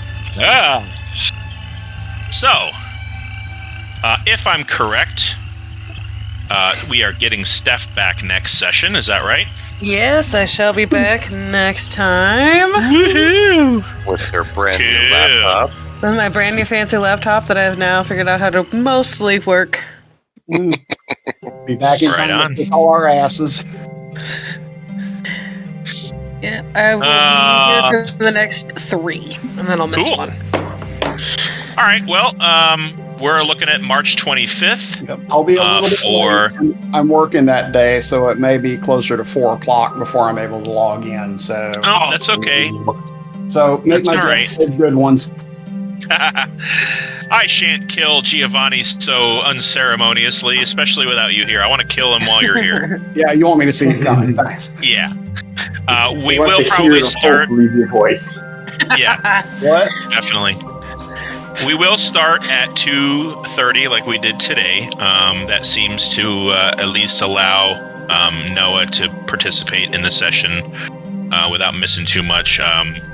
Obviously, if you're not going to be here till 4, we can't wait till then, but that's okay. I wouldn't expect you to. That's Ow, okay. So, all right. That was really cool. I had a lot of fun planning that, and I'm really glad it went the way it did. You murder hoboed your way through it, but not in a way I wasn't seeing coming. At least I saw it coming. I tried Murder to stealth this for the everyone. most part, but it Oh didn't go no, there. you did. Yeah, no, we tried stealth until it didn't work. Full plate, like 2. Come on. It was no. I no real tried. chance of I was stealthing, like, okay? "Come on, y'all could get some medium armor for I don't just know. one session." I think it was a good plan. It was just the dice were against Corey again. Again. I'll have to go look that up. You I was were looking rolling for most great of it. perception checks for everything, though. Yeah. Yeah. I thought, All right, folks. It should have been a party stealth skill. Maybe everybody else doing so amazingly could have made up for my less than amazing stealth. Yeah. Well, It wasn't. maybe if things go well, you won't have to deal with that for very much longer. Oh, that would be lovely. Wouldn't that be lovely? Wouldn't that be just too sweet? All right. Well, we'll see you all in 2 weeks. All right, Everybody have a alright. good couple weeks, and we'll see you on the 25th. All right, man. Super. Okay. Goodbye. Bye. Take care. Bye.